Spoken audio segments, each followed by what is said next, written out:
ज्ञानतिमिरन्धस्य ज्ञानाञ्जनशलाकया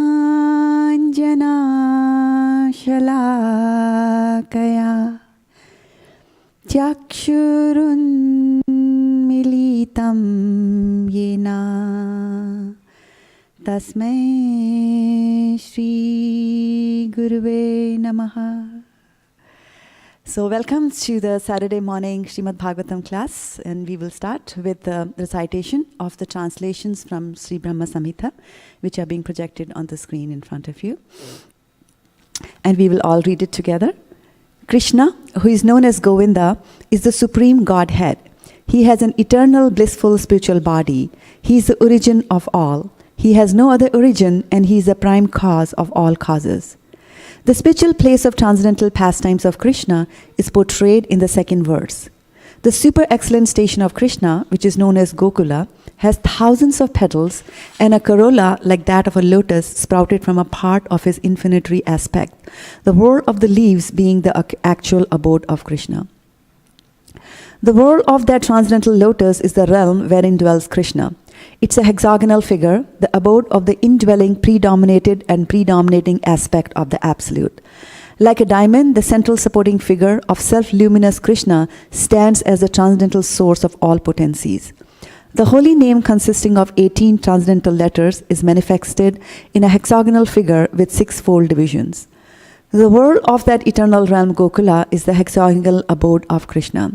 Its petals are the abodes of gopis who are part and parcel of Krishna, to whom they are most lovingly devoted and are similar in essence. The petals shine beautifully like so many walls. The extended leaves of that lotus are the garden-like dham, that is, the spiritual abode of Sri Radhika, the most beloved of Krishna. The surrounding external plane of Gokula is described in this verse. There is a mysterious quadrangling place named Shvetadipa surrounding the outskirts of Gokula. Shvetadip is divided into 4 parts on all sides. The abode of Vasudev, Sankarshan, Pradyumna and Anirudh are separately located in each of these 4 parts. These 4 divided abodes are enveloped by the 4-fold human requirements such as piety, wealth, passion and liberation, as also by the 4 Vedas, namely Rig, Sam, Yajur and Atharv, which deal with the mantra and which are the basis of achievement of the 4-fold mundane requirements. 10 tridents are fixed in 10 directions, including the zenith and the nadir. The 8 directions are decorated with 8 jewels of Mahapadma, Padma, Shanka, Makara, Kachapa, Mukunda, Kunda and Leela. There are 10 protectors, Dikpalas, of 10 directions in the form of mantra. The associates of the hues of blue, yellow, red and white, and the extraordinary potencies bearing the names of Vimala, etc., shine on all sides. The Lord of Gokula is a transcendental supreme Godhead, the own self of eternal ecstasies. He is the superior of all superiors and is busily engaged in the enjoyments of the transcendental realm and has no association with his mundane potency. Krishna never consorts with his illusory energy. Still, her connection is not entirely cut off from the absolute truth. When he intends to create the material world, the amorous pastime in which he engages by consorting with his own spiritual chit potency, Rama, by casting his glance at the deluding energy in the shape of sending his time energy, is an auxiliary activity. The secondary process of association with Maya is described. Rama Devi, the spiritual chit potency, beloved consort of the Supreme Lord, is a regulatrix of all entities. The divine pluripotion of Krishna creates the mundane world. At creation, there appears a divine halo of the nature of his own subjective portion, Swamsha. This halo is divine Shambhu, the masculine symbol or manifested emblem of the Supreme Lord. This halo is the dim twilight reflection of the supreme eternal effulgence. This masculine symbol is the subjective portion of divinity who functions as progenitor of the mundane world, subject to the supreme regulatrix Niyati. The mundane world, subject to the conceiving potency in regard to the mundane creation, makes her appearance out of the supreme regulatrix. She is Maya, the limited, non-absolute apara potency, the symbol of mundane feminine productivity. The intercourse of these two brings forth the faculty of perverted cognition, the reflection of the seed of procreative desire of the Supreme Lord. All offspring of the consort of the great Lord Maheshwar of this mundane world are of the nature of the embodiment of the mundane masculine and feminine generative organs. The person embodying the material causal principle, namely the great Lord of this mundane world, Maheshwar, Shambhu, in the form of the male generating organ, is joined to his female consort, the limited energy Maya, as the efficient causal principle. The Lord of the world, Mahavishnu, is manifest in him by his subjective portion in the form of his glands. The Lord of the mundane world, Mahavishnu, possesses thousands of heads, eyes, hands. He is the source of thousands of avtaras in his thousands of subjective portions. He is the creator of thousands of individual souls. The same Mahavishnu is spoken of by the name of Narayan in this mundane world. From that eternal person has sprang the vast expanse of water of the spiritual causal ocean. The subjective portion of Sankarshan, who abides in Paravyoma, the above Supreme Purusha with thousands of subjective portions, reposes in the state of divine sleep, Yoga Nidra, in the waters of the spiritual causal ocean. The spiritual seeds of Sankarshan, existing in the pores of skin of Mahavishnu, are born as so many golden sperms. These sperms are covered with 5 great elements. The same Mahavishnu entered into each universe as his own separate subjective portions. The divine portions that entered into each universe are possessed of his majestic extension. That is, they are the eternal universal soul Mahavishnu, possessing thousands of heads. The same Mahavishnu created Vishnu from his left limb, Brahma, the first progenitor of beings, from his right limb, and from the space between his 2 eyebrows, Shambhu, the divine masculine manifested halo. The function of Shambhu in relation to Jivas is that this universe, enshrining the mundane egotistic principle, has originated from Shambhu. Thereupon, the same great personal Godhead, assuming the threefold forms of Vishnu, Prajapati, and Shambhu, entering into the mundane universe, plays the pastimes of preservation, creation, and destruction of this world. This pastime is contained in the mundane world. Hence, it being perverted, the Supreme Lord, identical with Mahavishnu, prefers to consort with the goddess Yoganidra, the constituent of his own spiritual chit potency, full of ecstatic trance of eternal bliss, appertaining to his own divine personality. Vishnu, lying in the ocean of milk, wills to create this universe. When Vishnu, lying in the ocean of milk, wills to create this universe, a golden lotus springs from his navel pit. The golden lotus with its stem is the abode of Brahma, representing Brahmaloka or Satyaloka. Before the conglomeration, the primary elements in the nation state remained originally separate entities. Non-application of the conglomerating process is the cause of their separate existence.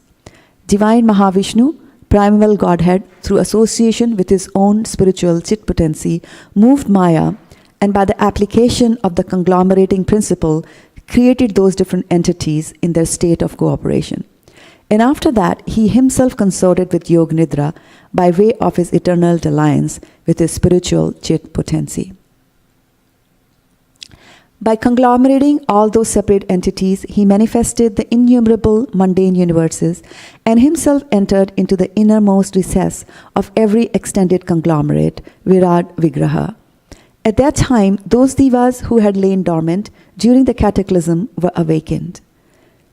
The same Jiva is eternal, and as for eternity and without a beginning, joined to the Supreme Lord by the tie of eternal kingship. He is transcendental spiritual potency. The divine lotus which springs from the navel pit of Vishnu is in every way related by the spiritual tie with all souls and is the origin of four-phase Brahma versed in the 4 Vedas. On coming out of the lotus, Brahma, being guided by the divine potency, turned his mind to the act of creation under the impulse of previous impressions, but he could see nothing but darkness in every direction. When the goddess of learning Saraswati, the divine consort of the Supreme Lord, said thus to Brahma, who saw nothing but gloom in all directions, O Brahma, this mantra, namely, Kleem Krishnaya Govindaya, Gopi Jan Vallabhaya Swaha, will assuredly fulfill your heart's desire.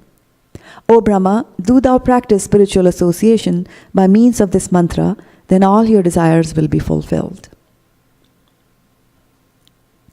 Brahma, being desirous of satisfying Govinda, practiced the cultural acts for Krishna in Goloka, Lord of Shwetdipa, for a long time. His meditation ran thus. There exists a divine lotus of 1,000 petals, augmented by millions of filaments, in the transcendental land of Goloka. On its world there exists a great divine throne on which is seated Sri Krishna, the form of eternal effulgence in transcendental bliss, playing on his divine flute, resonant with a divine sound, with his lotus mouth. He is worshipped by his amorous milkmaids with their respective subjective portions and extensions, and also by his external energy, who stays outside, embodying all mundane qualities. When Gayatri, mother of the Vedas, being made manifest, that is, imparted by the divine sound of the flute of Sri Krishna, entered into the lotus mouth of Brahma, born from himself through his 8 ear holes, the lotus-born Brahma, having received the Gayatri, sprung from the flute song of Sri Krishna, attained the status of the twice-born, having been initiated by the supreme primal preceptor, Godhead himself. Enlightened by the recollection of that Gayatri, embodying the 3 Vedas, Brahma became acquainted with the expanse of the ocean of truth. Then he worshipped Sri Krishna, the essence of all Vedas, with this hymn. I worship Govinda, the primeval Lord, the first progenitor who is tending the cows, yielding all desire, in abodes built with spiritual gems, surrounded by millions of purpose trees, always served with great reverence and affection by hundreds of thousands of Lakshmis or Gopis. I worship Govinda, the primal Lord, who is adept in playing on his flute, with blooming eyes like lotus petals, with head decked with peacock's feather, with a figure of beauty tinged with the hue of blue clouds, and his unique loveliness charming millions of cupids. I worship Govinda, the primal Lord, round whose neck is swinging a garland of flowers, beautified with the moon locket, whose 2 hands are adorned with the flute and jeweled ornaments, who always revels in pastimes of love, whose graceful 3-fold bending form of Shyam Sundar is eternally manifest. I worship Govinda, the primal Lord, whose transcendental form is full of bliss, truth, substantiality, and is thus full of the most dazzling splendor. Each of the limbs of that transcendental figure possesses in himself the full-fledged functions of all the organs, and eternally sees, maintains, and manifests the infinite universes, both spiritual and mundane. I worship Govinda, the primal Lord, who is inaccessible to the Vedas, but obtainable by pure, unalloyed devotion of the soul, who is without a second, who is not subject to decay, is without a beginning, whose form is endless, who is the beginning and the eternal Purusha. Yet he is a person possessing the beauty of blooming youth. I worship Govinda, the primal Lord, only the tip of the toe of whose lotus feet is approached by the yogis who aspire after the transcendental and betake themselves to pranayam by drilling the respiration, or by the jnanis who try to find out the non-differentiated Brahman by the process of elimination of the mundane, extending over thousands of millions of years. He is an undifferentiated entity, as there is no distinction between potency and the possessor thereof. In his work of creation of millions of worlds, his potency remains inseparable. All the universes exist in him, and he is present in his fullness in every one of the atoms that are scattered throughout the universe at one and the same time. Such is the primal Lord whom I adore. I adore the same Govinda, the primal Lord, in whose praise men who are imbued with devotion sing the mantra suktas told by the Vedas by gaining their appropriate beauty, greatness, thrones, conveyances, and ornaments. I worship Govinda, the primal Lord, residing in his own realm, Goloka, with Radha, resembling his own spiritual figure, the embodiment of the ecstatic potency possessed of the 64 artistic activities, in the company of her confidants, Sakhis, embodiments of the extensions of her bodily form, permeated and vitalized by his ever blissful spiritual rasa. I worship Govinda, the primal Lord, who is Shyam Sundar Krishna himself, with inconceivable, innumerable attributes, whom the pure devotees see in their heart of hearts with the eye of devotion tinged with the salve of love. I worship Govinda, the primal Lord, who manifested himself personally as Krishna and the different avtaras in the world in the forms of Rama, Nrsimha, Vamana, etc. as his subjective portions.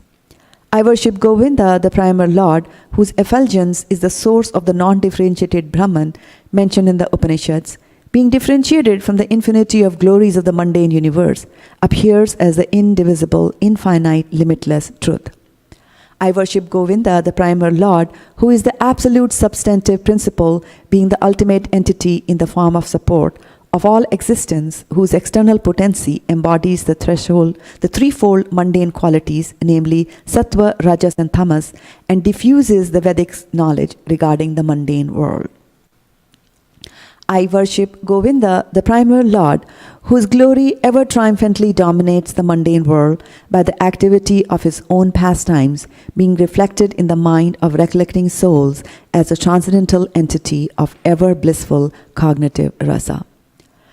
Lowest of all is located Devi Dham, mundane world, and next above it is Mahesh Dham, abode of Mahesh. Above Mahesh Dham is placed Hari Dham, abode of Hari, and above them all is located Krishna's own realm named Goloka. I adore the primal Lord Govinda, who has allotted the respective authorities to the rulers of these graded realms. The external potency Maya, who is of the nature of the shadow of the Chit potency, is worshipped by all people as Durga, the creating, preserving, and destroying agency of this mundane world. I adore the primal Lord Govinda, in accordance with whose will Durga conducts herself. Just as milk is transformed into curd by the action of acids, but yet the effort curd is neither the same as nor different from its cause, namely milk, so I adore the primal Lord Govinda, of whom the state of Shambhu is a transformation for the performance of the work of destruction. The light of one candle being communicated to other candles, although it burns separately in them, is the same in its quality. I adore the primal Lord Govinda, who exhibits himself equally in the same mobile manner in his various manifestations. I adore the primal Lord Govinda, who, assuming his own great subjective form, who bears the name of Shesha, replete with the all-accommodating potency and reposing in the causal ocean with the infinity of the world in the pores of his hair, enjoys creative sleep, Yog Nidra. Brahma and other lords of the mundane world, appearing from the pores of hair of Mahavishnu, remain alive as long as the duration of one exhalation of the latter, Mahavishnu. I adore the primal Lord Govinda, of whose subjective personality Mahavishnu is the portion of portions. I adore the primal Lord Govinda, from whom the separated subjective portion, Brahma, receives his power for the regulation of the mundane world, just as the sun manifests some portion of his own light in all the effulgent gems that bear the names of Suryakanta, etc. I adore the primal Lord Govinda, whose lotus feet are always held by Ganesha upon the pair of tumuli protruding from his elephant head, in order to obtain power for his function of destroying all the obstacles on the path of progress of the three worlds. The three worlds are composed of 9 elements, namely fire, earth, water, air, direction, time, soul, and mind. I adore the primal Lord Govinda, from whom they originate, in whom they exist, and into whom they enter at the time of universal cataclysm. The sun, who is the king of all the planets, full of infinite effulgence, the image of the good soul, is as the eye of the world. I adore the primal Lord Govinda, in whose pursuance of whose order the sun performs his journey, mounting the wheel of time. I adore the primal Lord Govinda, by whose conferred power are maintained the manifested potencies that are found to exist of all virtues, all vices, the Vedas, the penances, and all jivas from Brahma to the meanest insect. I adore the primal Lord Govinda, who burns up to the roots all fruitive activities of those who are imbued with devotion, and impartially ordains for each the due enjoyment of the fruits of one's activities, of all those who walk in the path of work in accordance with the chain of their previously performed works, no less in the case of the tiny insect that bears the name of Indragopa than in that of Indra, the king of the Devas. I adore the primal Lord Govinda, the meditators of whom, by meditating upon him, under the sway of wrath, amorous pastime, natural friendly love, fear, parental affection, delusion, reverence, and willing service, attain to bodily forms befitting the nature of their contemplation. I worship their transcendental seat known as Shweta Deep, whereas loving consorts, the Lakshmis, in their unalloyed spiritual essence, practice the amorous service of the Supreme Lord Krishna as their only lover. Where every tree is a transcendental purpose tree, where all the soil is the purpose gem, all water is nectar, every word is a song, every gate is a dance.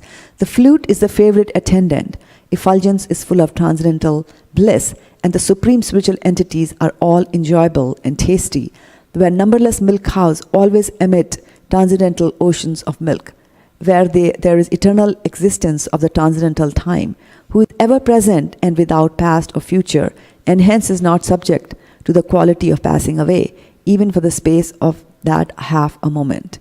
That realm is known as Goloka only to a very few self-realized souls in this world.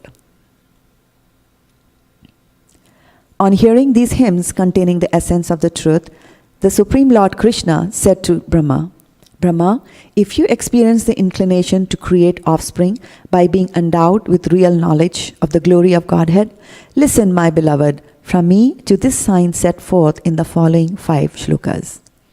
When the pure spiritual experience is excited by means of cognition and service, bhakti, super excellent unalloyed devotion characterized by love for Godhead is awakened towards Krishna, the beloved of all souls. The highest devotion is attained by slow decrease by the method of constant endeavor for self-realization with the help of spiritual evidence, theistic conduct, and perseverance in practice.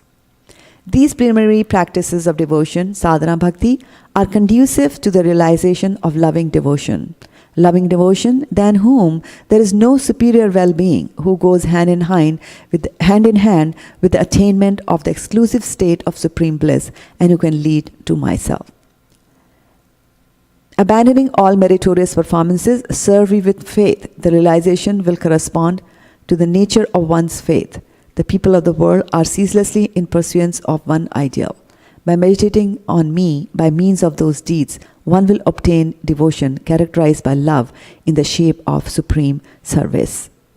Listen, O Vidhi, I am the seed, that is the fundamental principle of this world of animate and inanimate objects. I am Pradhan, the substance of matter. I am Purusha, material cause, and I am Prakriti, material cause, and I am Purusha, efficient cause. This fiery energy that belongs specially to the Brahman that inheres in you has been conferred by me. It is by bearing this fiery energy that you regulate this phenomenal world of animate and inanimate objects. So we'll move over to the Sanskrit as well. Thank you. Okay. So press the wrong key. So we'll all sing together. Don't be shy. Ishvara Parma Krishnaha Sachidananda Vigraha Anadiradir Govindaha Sarvakaran Karanam Sahasrapatra Kamalam Gokulakyam Mahatpadam Tatkarnikaram Tadhama Tad Anantam Shasambhavam Karnikaram Mahadyantram Shatkoram Vajrakilakam Shadanga Shatpadi Sthanam Prakritya Purushena Cha Premananda Mahananda Rasena Vastitam Hiyat Jyoti Rupena Manuna Kama Bijena Sangatam Tatkinjalkam Tadam Sanam Tatpatrani Shriyam Api Chatur Ashram Tatparitaha Shweta Deepakyam Adbhutam Chatur Ashram Chatur Murtesh Chatur Dhama Chaturshkitam Chaturbhir Purushasthescha Chaturbhir Hetubhir Vritam Shuler Dashabhiranadham Urdvado Digvitikshvapi Ashtabhir Nidibhir Jushtam Ashtabhir Siddhibhistatha Manu Rupescha Dashabhir Dikpale Paritovitam Shamer Gorescha Yaktescha Shuklescha Parshadarshabhai Shobhitam Shakti Bhistabhir Adbhutabhi Samantataha एवं ज्योतिर्मयो देवः सद् आनन्दा परात्परः आत्मरामस्य तस्यास्ति प्राकृत्या न समागमः मायया रमणानस्य न वियोगस्तया सह आत्मना रमया रेमे त्यक्तकालं शिशिक्षया नियति सा रमा देवी तत्प्रिया तद्वशं तदा तल्लिङ्गं भगवान् शम्भुर्ज्योतिरूपः सनातनः या योनि सा पराशक्तिः कामो बीजं महद्धरे लिङ्गयोनि आत्मिका जाता इमा माहेश्वरी प्रजः शक्तिमान् पुरुषा सोऽयं लिङ्गरूपी महेश्वरः तस्मिन्नाविर्भूलिङ्गे महाविष्णुर्जगत्पतिः सहस्रशीर्षा पुरुषः सहस्रशा सहस्रपात् सहस्रबाहुर्विश्वात्मा सहस्रंशा सहस्रशु नारायण सा भगवान् आपस्तस्मात् सनातनात् आविराशीत् कारणार्णो निधि संकर्षणात्मकः योगनिद्रं गतस्तस्मिन् सहस्रंशा स्वयं महान् तद्रोमबीलजालेषु बीजं संकर्षणस्य च हैमानि अण्डानि जातानि महाभूतावृतानि तु प्रत्यण्डम् एकमेकांशद् एकांशद्विशति स्वयं सहस्रमूर्धा विश्वात्मा महाविष्णु सनातनः वामनगादस्रजद् विष्णु दक्षिणागात् प्रजापतिं ज्योतिर्लिङ्गमयं शम्भु कूर्चदेशादवस्रजात्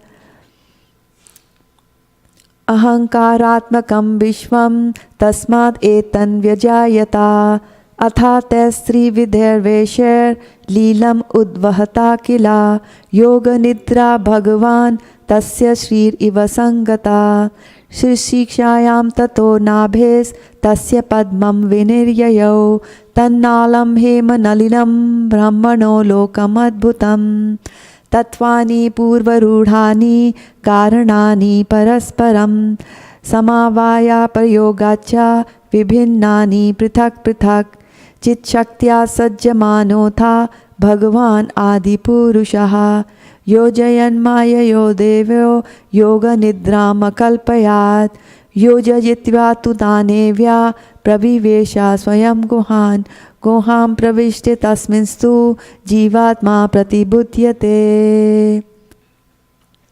स नित्यो नित्यसम्बन्धः प्राकृतिश्च परैव सा एवं सर्वात्मसम्बन्धं नाभ्यं पद्मं हरेरभूत् तत्र ब्रह्मा भवद्भूयश्चतुर्वेदी चतुर्मुखः सञ्जातो भगवान् शक्त्या तत्कालं किल चोदितः श्रीशिक्षायां मतिं चक्रे पूर्वसंस्कारसंस्कृतः तदर्श केवलं ध्वन्तं नान्यत् किम् अपि सर्वतः उवाच पुरतस्तस्मै तस्य दिव्या सरस्वती कामकृष्णाय गोविन्दा हे गोपीजन इत्यपि वल्लभाय प्रिया वाणेर्मन्त्रं ते दास्यति प्रियं तपस्त्वं तप एतेन तव सिद्धिर्भविष्यति अथ तेऽपि सुचिरं प्रीणं गोविन्दमव्ययं श्वेतदीपं पतिं कृष्णं गोलोकस्थं परात्परं प्राकृत्या गुणरूपिण्या पर्युपासितं सहस्रदलसम्पन्ने कोटिकिञ्जल्कबृहन्मिते भूमेश्चिन्तामणि तत्र स्कर्णिकारे महासने समासीनं चिदानन्दं ज्योतिरूपं सनातनं शब्दब्रह्ममयं वेणुं वादयन्तं मुखाम्बुजे विलासिनी गणवृतं स्वैरंशैरभिष्टुतम्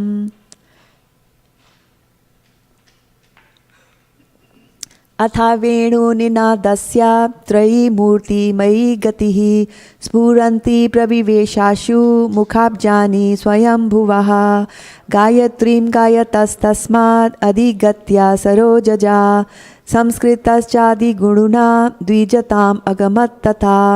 त्रय्या प्रबुद्धो था विधिर् विज्ञाता तत्त्वसागरः तुष्टाववेदसारेण स्तोत्रेणानेन केशवम्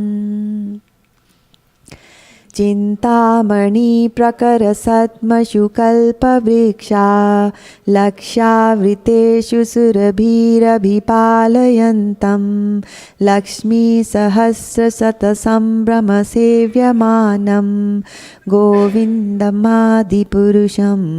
तमहं भजामि वेणुन्क्वणन्तमरविन्ददलायताक्षं बार्हावतं समसितसम्बुधसुन्दरङ्गं कन्दर्पकोटिकमणीयविशेषशोभं गोविन्दमादिपुरुषं तमहं भजामि आलोलचन्द्रकलसत्वनमाल्यवंशी रत्नान्गदं प्रणयकेलिकलाविलासं श्यामं त्रिभङ्गललितं नियताप्रकाशं गोविन्दमादिपुरुषं तमहं भजामि अङ्गानि यस्य सकलेन्द्रियवृत्तिमन्ति पश्यन्ति पान्ति कलयन्ति चिरं जगन्ति आनन्दचिन्मयसदुज्ज्वलविग्रहस्य गोविन्दमादिपुरुषं तमहं भजामि अद्वैतमच्युतमनादिमनन्तरूपम् आद्यं पुराणपुरुषं नवयौवनं च वेदेषु दुर्लभमदुर्लभमात्मभक्तौ गोविन्दमादिपुरुषं तमहं भजामि पन्थास्तु कोटिशत अत्सरसम्प्रगम्यो वायोरथापि मनसो मुनिपुङ्गवाना सोऽप्यस्ति यत्प्रपदसिं नियवचिन्ततत्त्वे गोविन्दमादिपुरुषं तमहं भजामि एकोऽप्यसौ रचयितुं जगदण्डकोटिं यच्छक्तिरस्ति जगदण्डचयायदन्तः अण्डान्तरास्तपरमाणुचयान्तरस्थं गोविन्दमादिपुरुषं तमहं भजामि यद्भावभावितधियो मनुजास्तथैव सम्प्राप्य रूममहिमासनयानभूषः सूक्तेर्यम् एव निगमा प्रतिते स्तुवन्ति गोविन्दमादिपुरुषं तमहं भजामि आनन्दचिन्मयरसा प्रतिभाविताभिस्ताभिर्य एव निजरूपतया कलाभिः गोलोक एव निवसत्यखिलात्मभूतो गोविन्दमादिपुरुषं तमहं भजामि प्रेमाञ्जनाचुरितभक्तिविलोचनेन सन्ता सदैव हृदयेषु विलोकयन्ति यं श्यामसुन्दरमचिन्त्य गुणास्वरूपं गोविन्दमादिपुरुषं तमहं भजामि रामादिमूर्तिसुकला नियमेन तिष्ठन् नानावतारमकरोद्भुवनेषु किन्तु कृष्णा स्वयं सम्भवत् परमापुमान्यो गोविन्दमादिपुरुषं तमहं भजामि यस्या प्रभा प्रभवतो जगदण्डकोटि कोटिष्वशेषवसुधादिविभूतिभिन्नं तद्ब्रह्मनिष्कलमनन्तमशेषभूतं गोविन्दमादिपुरुषं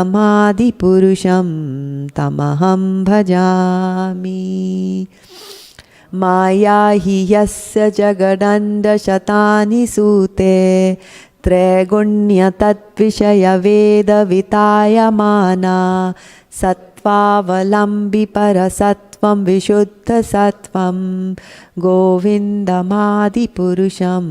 तमहं भजामि आनन्दचिन्मयरसात्मतया मनासु या प्राणिनां प्रतिफलं स्मरतामुपेत्या लीलायितेन भुवनानि जगदसहस्रं गोविन्दमादिपुरुषं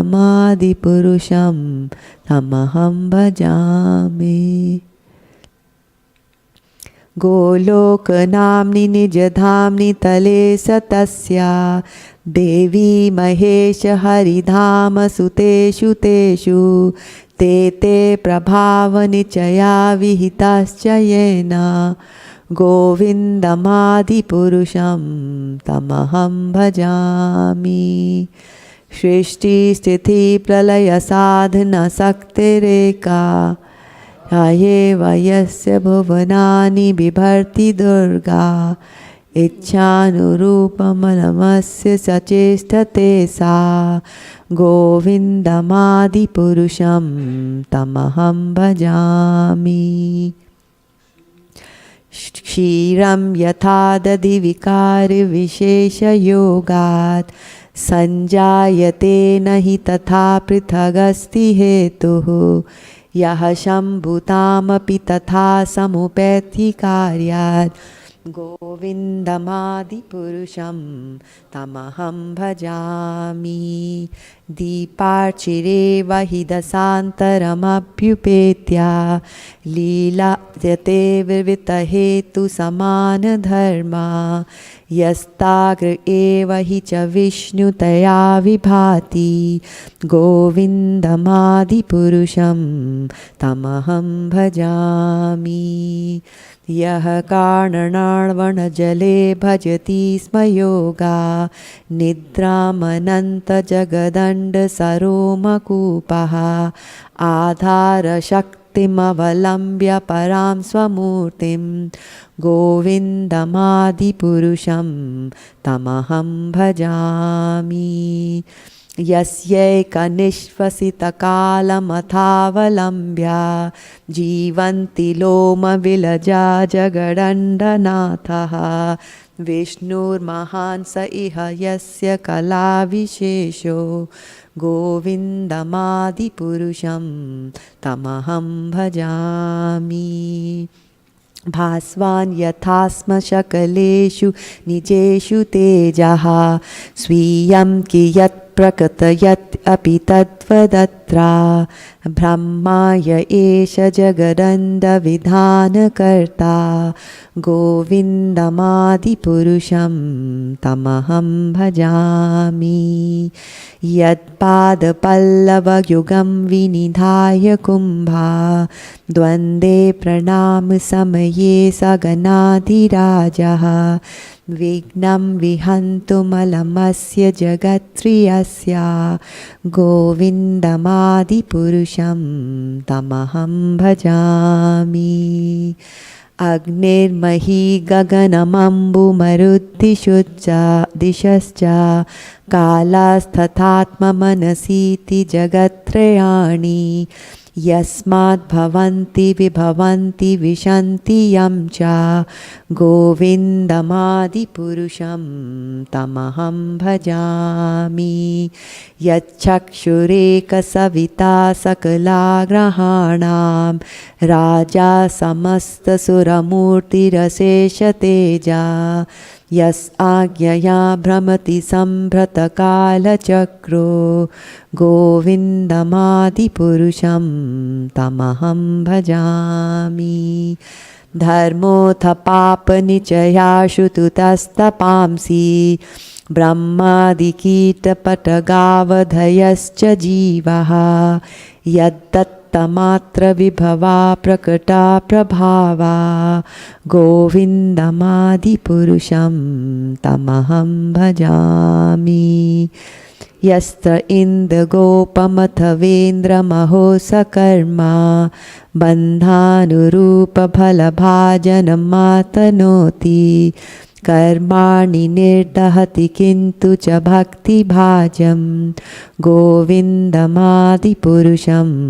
तमहं भजामि यं क्रोधकामसहजा प्रणयाधिभीति वात्सल्यमोहगुरुगौरवसेव्यभावै सञ्चिन्त्य तस्य सदिशिं तनुमापुरेते गोविन्दमादिपुरुषं तमहं भजामि गोविन्दमादिपुरुषं तमहं भजामि श्रियः कान्तः कान्तः परमपुरुषः कल्पतरवो ध्रुमा भूमिश्चिन्तामणिगणमयी तोयममृतं कथागानं नाट्यं गमनम् अपि वंशी प्रियसखी चिदानन्दं ज्योतिः परम् अपि तद् आस्वादम् अपि च स यत्रा शिराब्धिः श्रवति सुराभिभ्यश्च सुमहान् निमेषार्धाख्यो वा व्रजति न हि यत्रापि समयः भजे श्वेतादीपं तमहम् इह गोलोकं मितियं विदन्तस्ते शान्ता शितिविरलः चारा कतिपये अथो वाचा महाविष्णुर्भगवन्तं प्रजापतिं ब्रह्मन्महत्त्वविज्ञाने प्रजासर्गे च चेन्मतिः पञ्चश्लोकीमिमां विद्यं वत्सदत्ता निबोध मे प्रबुद्धे ज्ञानभक्तिभ्याम् आत्मन्यानन्दचिन्मयी उदित्यनुतमा भक्तिर्भगवत्प्रेमलक्षणा प्रमाणैस्तत्सदाचार्यस्तदभ्यासेर्निरन्तरं बोधयानात्म आत्मानं भक्तिन् अप्युत्तमं लभेत् यस्य श्रेयस्करं नाति यया निवृत्तिमाप्नुयात् या साधयति माम् एवा भक्तिं तामेव साधयेत् धर्मान् अन्यान् परित्यज्य मामेकं भज विश्वसन् यादृशी श्रद्धा सिद्धिर्भवति तादृशी कुर्वन् निरन्तरं कर्म लोकोऽयम् अनुवर्तते तेनैव कर्मणा ध्यायं मां परं भक्तिमिच्छति अहं हि विश्वस्य चराचरस्य बीजं प्रधानं प्रकृतिपुमांश्च मया हितं तेज इदं बिभर्षि विदे विदेहि त्वाम् अथो जगन्ति ईश्वरः परमा कृष्णः सच्चिदानन्दविग्रहः अनादिरादिर्गोविन्दा सर्वकारणकारणम् इति श्रीब्रह्मसंहिता सम्पूर्णम् हरि ओम. So Ramananda Prabhu, can I have my laptop projected there? Thank you.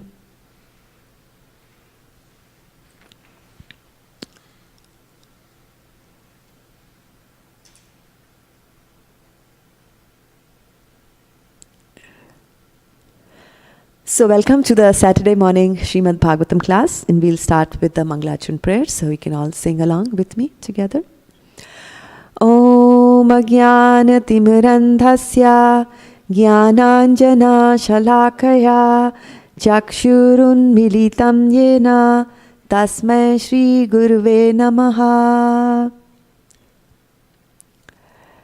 Shri Chaitanya Manobhishtam Sthapitam Yena Bhutale Swayam Rupa Kathavrajmayam Dadati Swapadantikam Vandeham Sri Guru Shri Yuta Padkamalam Shri Gurun Vaishnavamscha Shri Rupam Sagrajatam Sahagana Raghunatham Vitam Tam Sajivam Sadvaitam Savadhutam Parijana Sahitam Krishna Chaitanya Devam Shri Radha Krishna Padan Sahagana Lalita Shri Vishakhanvitam Scha. He Krishna Karuna Sindho Dinabandho Jagatpate Gopesha Gopika Kanta Radha Kanta Namastute. तप्त कांचन गौरांगी राधे वृंदावनेश्वरी वृषभानुसुते देवी प्रणमामि हरिप्रिय.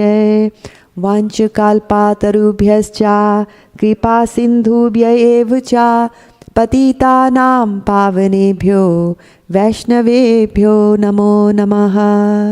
जय श्री कृष्ण चैतन्य प्रभु नित्यानंदा श्री अद्वैता गदाधार शिवासादि गौर भक्तवृंदा. हरे Krishna Krishna Krishna Hare Hare Hare Ram Ram Ram Hare Hare. Can you give me a pair of kartals, please, Natalie Mataji?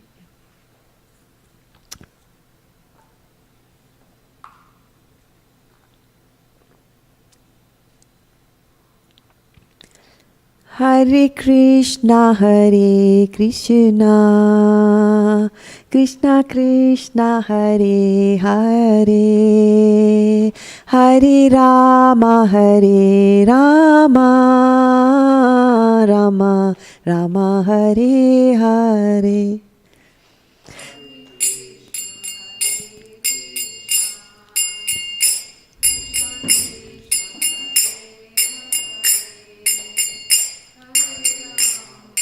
Hare Rama Rama Rama Hare Hare, Hare Krishna Krishna Krishna Hare Hare, Hare Rama Rama Rama Hare Hare.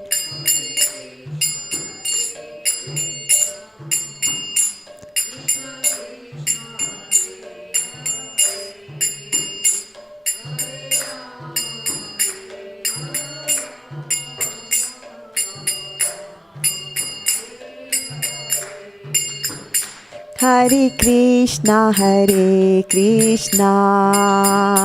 Krishna Krishna Hare Hare, Hare Rama Rama Rama Hare Hare.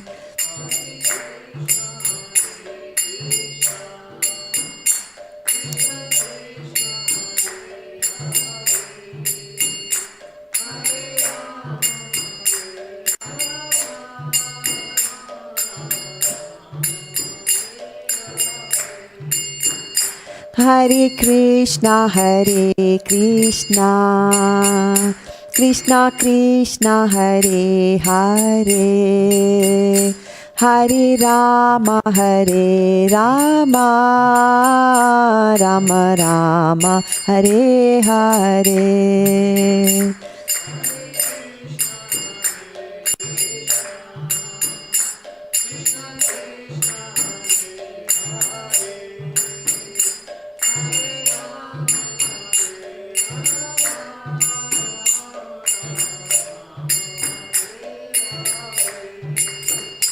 Hare Krishna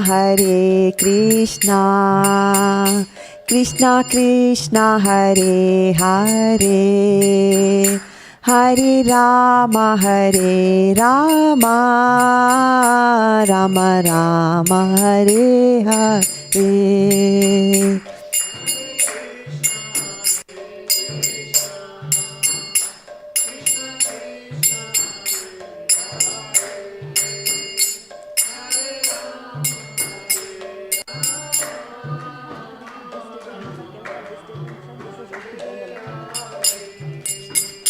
Hare Krishna Krishna Krishna Hare Hare, Hare Rama, Rama Rama, Hare Hare.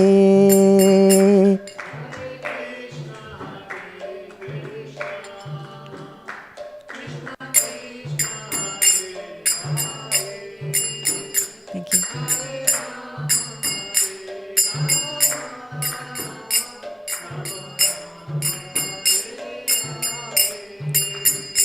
Hare Krishna, Krishna Krishna, Hare Hare, Hare Rama, Rama Rama, Hare Hare.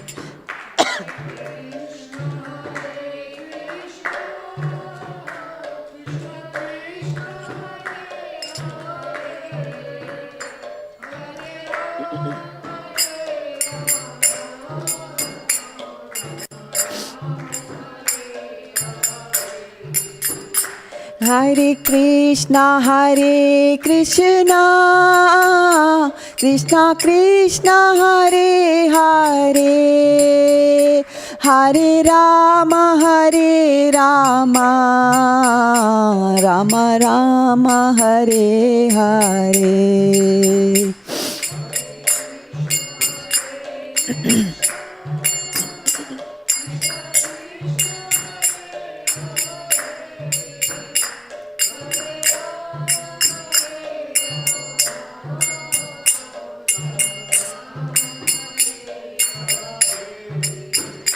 Hare Krishna, Krishna Krishna, Hare Hare, Hare Rama, Rama Rama, Hare Hare.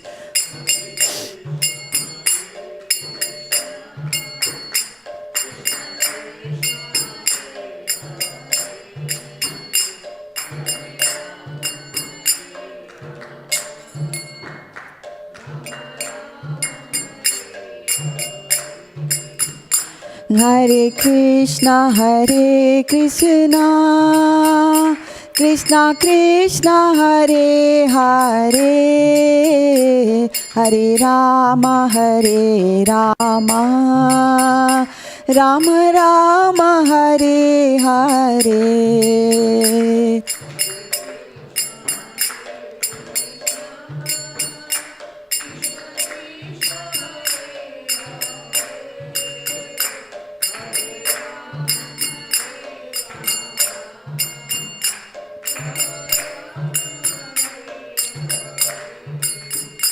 Hare Krishna,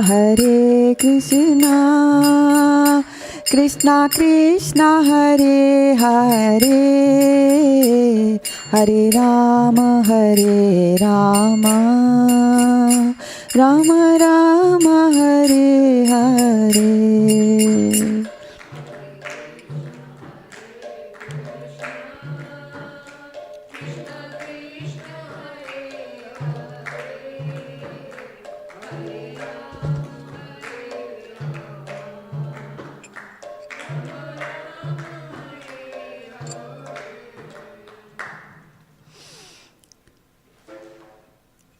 We'll do Jai Radha Madhav also. Jai Radha Madhava Kunja Bihari,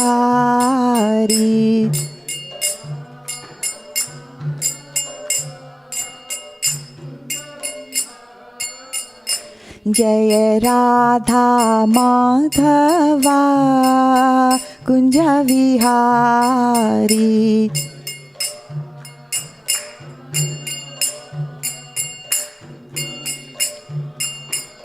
Jaya Gopi Jan Vallabha Givardhari,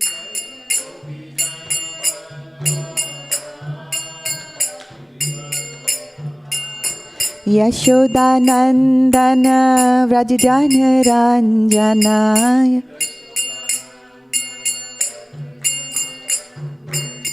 Yashodanandan Vraj जनरञ्जन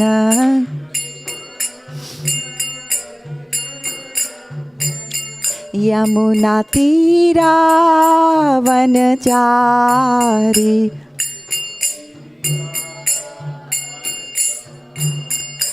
जय राधा माधवा कुंज विहारी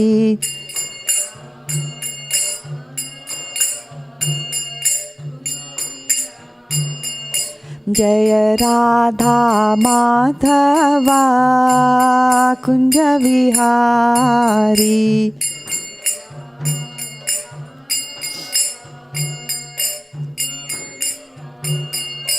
हरे Krishna Krishna Krishna Hare Hare Hare Ram Ram Ram Hare Hare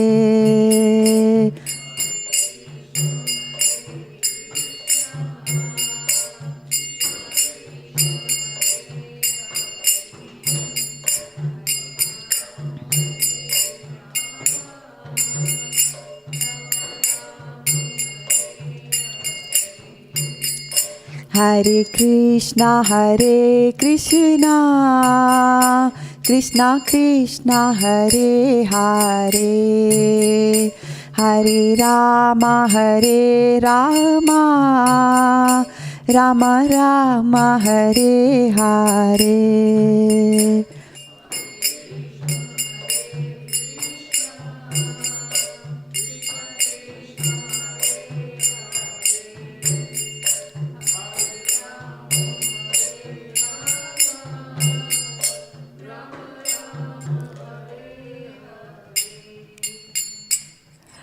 Can somebody read the translation for me, please?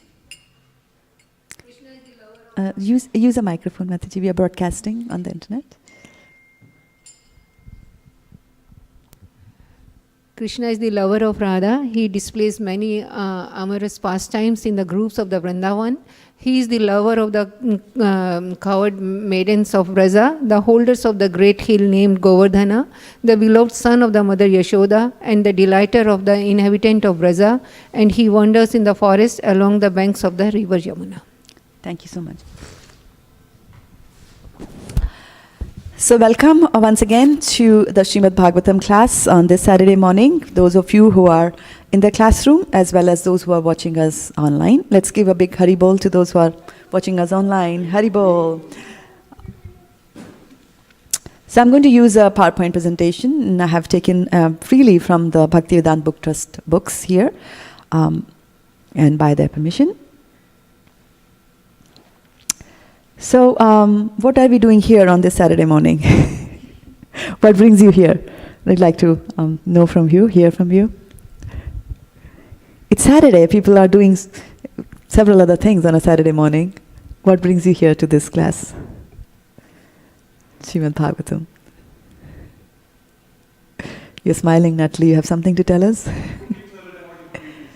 Okay, so Yashoda Kripa Prabhu came running from the kitchen. He's saying he's doing cooking services for the deities. So there's good hope. There's hope that something better is there at the end of this class. Definitely, when he cooks, there's something very nice and exotic that comes out of the kitchen. So, yeah. So what brings you here on a Saturday? It's a matter of habit, or? I guess just to learn about the Bhagavatam. You want to hear about the Bhagavatam? That's good. So apparently you like hearing about the Bhagavatam, right? So that's what brings you here. So that's a good thing, actually. It's a very good starting point, because if it's Bhagavatam that you like, then we should recite some verses glorifying the Srimad Bhagavatam. And just recently, His Holiness Kesha Bharati Goswami Maharaj finished a marathon reading session together with His Grace Vaisheshikar Prabhu. They are stationed in Govardhan Dham in India. And during the month of Kartik, they decided to read from Srimad Bhagavatam, cantos 5, 6, and 7. And the inspiration for giving this class actually came from their readings from the canto 5.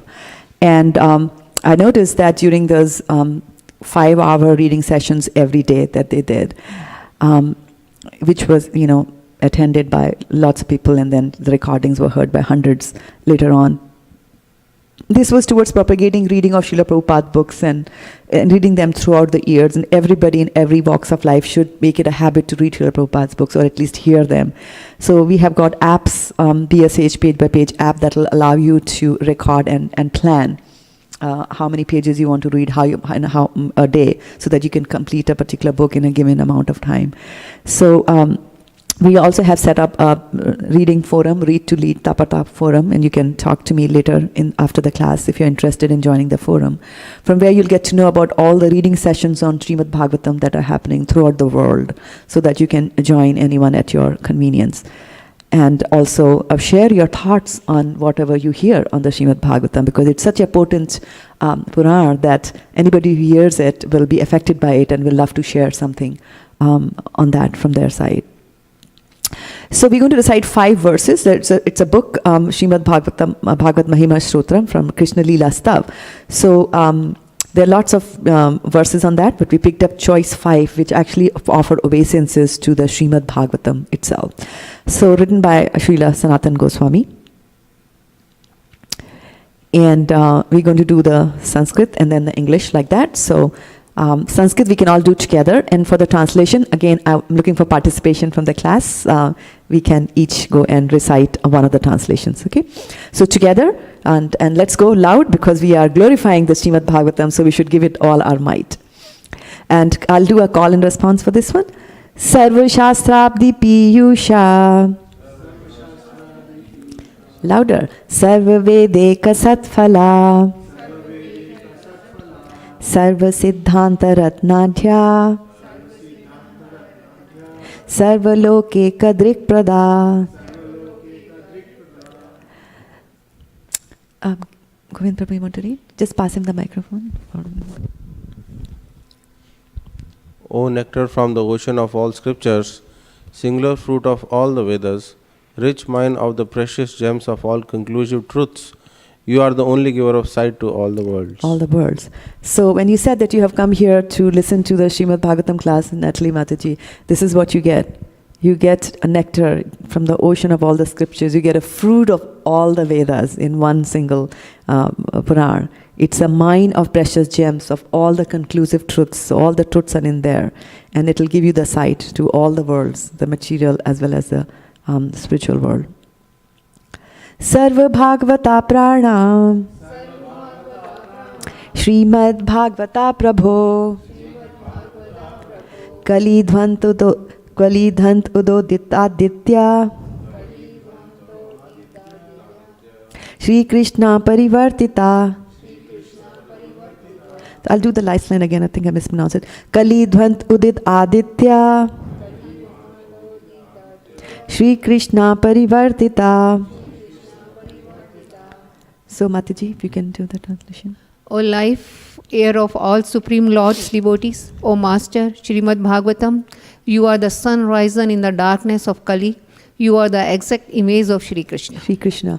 So we are sustained, this body is sustained by the Pranavayu, by the life air. And it is saying that the life air for the devotees is the Srimad Bhagavatam, right? And it says that you are the sun arising in the darkness of Kali. So when Krishna comes here to perform his pastimes, the most recent pastimes, visible pastimes, as Krishna in Vrindavan, towards the end of Dwapar, right? So when Krishna leaves the world and goes away, then Kali Yuga sets in. And when Krishna goes away, then with him, religion as well as the knowledge go away. So when there is no knowledge, there's complete darkness. Right? So there it is saying that when Krishna goes away, Krishna Swadham Upagate, Dharma Jnanadi Bisaha, when he goes back, then Dharma and Jnana also go back. But Kalo Nasht Drisham Esha, Puran Arko Adhino Udita. So this is quoting from Srimad Bhagavatam. So it says that for those who are blinded in the Kali Yuga, this Srimad Bhagavatam comes as a sun. It's like a sun that arises in the modern time. So this is the book, or the Granth for us to refer to. And it says you are the exact image of Sri Krishna. And actually, Srimad Bhagavatam is a Granth Avatar. It's Krishna in the literally incarnation. Parma Ananda Pathaya Prema Varsh Aksharayate Sarvada Sarva Sevyaya Shri Krishnaya Namastume. So Prabhu. I bow down to you who are supremely blissful to read. I bow down to you who are supremely blissful to read. Your every syllable pours down a flood of prema. You can always be served by everyone. You are Shri Krishna himself. Right. So because in the previous verse we said that you are Krishna, you're Krishna personified, and this is a Granth Avatar, so we should bow down, just as we bow down before the deities, we should also bow down to the Srimad Bhagavatam, because it is a deity. And it is supremely blissful to read, and you might have already noticed that and realized that bliss. And every syllable will pour down a flood of the prema. And this is Krishna prema is what we ask for. And that is the ultimate goal of our life. So you'll get that by, reading the Bhagavatam as well. And you can always be served by everyone. Anybody can take a Bhagavatam set and they can read it. Like that. Mad ek bandho mad sangin. Mad guru man mahadhana. Man nistarak mad bhagya. Madananda namastute. So now this verse is actually establishing our relationship with Srimad Bhagavatam, and to see, what Srimad Bhagavatam is for me. My only friend, my constant companion, my spiritual master, my great wealth, my savior, my good fortune, my source of ecstasy, I bow down to you. To you, right? So such a powerful verse, right? So many times we are feeling lonely, we are friendless, we are looking for companionship, right? Then Srimad Bhagavatam is everything. It's even your wealth. It's your savior. It'll save you from falling down into the material ocean and continuing to go further down, right? And it also gives you ecstasy. So therefore, I bow down to the Bhagavatam. Asadhu sadhu tadain ati nich uchchutakara hana muncha kadachin mam premna hrit kantayospura. Want to read it, Prabhu? Govinda, Prabhu? Want to read it? O bestower of saintliness to the unsaintly, O exalter of the most fallen, please never leave me. Always appear in my heart and my voice with pure love. With pure love, right? So this is so amazing that it is saying that asadhu sadhu tadain. So you are making those who are asadhu, you are making them into sadhus. Those who are unsaintly, you are making them into saintly by if they worship you and they read you, right? And you are the exalter of the most fallen. So you could be the ati nich. Nich is fallen and ati is exemplifier. It's a intensifier. So even the most of the following, and then the prayer is there that you never leave me, never leave my association, and you should please appear in my heart with love, right? I should have love for you in my heart and also in my voice. So when I'm talking about Srimad Bhagavatam, I should be talking about Bhagavatam or about verses from the Bhagavatam with pure love for Krishna in my heart, like that. So beautiful verses. They were recited by Keshav Bharati Goswami Maharaj during the recital from Govardhan. So I decided we can do that as well. Actually, they just ended a couple of days ago, and we are all feeling a little gap there that, no more readings there. So then going on to the topic, the Srimad Bhagavatam class today is, my lecture is titled Find Your Dear. And let's spend a little time here to think about and deliberate on, are there any deer in our scriptures? Have you come across deer, mention of deer in our scripture? Yes. Have? Where, Prabhuji? On your microphone. If you don't use the microphone, you don't get any points. In Bhagavatam, there is a story about Maharaj Bharat who got attached to the baby deer in the last part of his life, when he was doing tapasya in the forests. Yes. And then he got the birth as a deer. That is very one good. The essence of instance. That. Yeah, very good. Very good, Prabhu. Any other place where we hear about deer? Yes, Mataji. In Ramayana. In Ramayana you hear about the deer, yes? And what was the thing about the deer in Ramayana? Hold it a little bit closer to your mouth so that, Yeah, so when Ram, Lakshman and Sita, they were staying in the one, then deer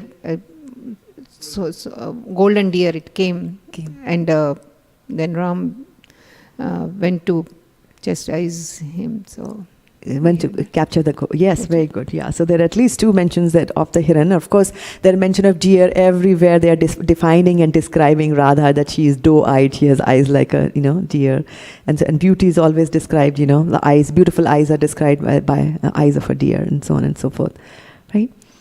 So yes, as you mentioned, that we do have the story of King Bharat, which comes in the 5th canto, and from there I drew the inspiration, from the reading of the 5th canto to conduct this particular class today.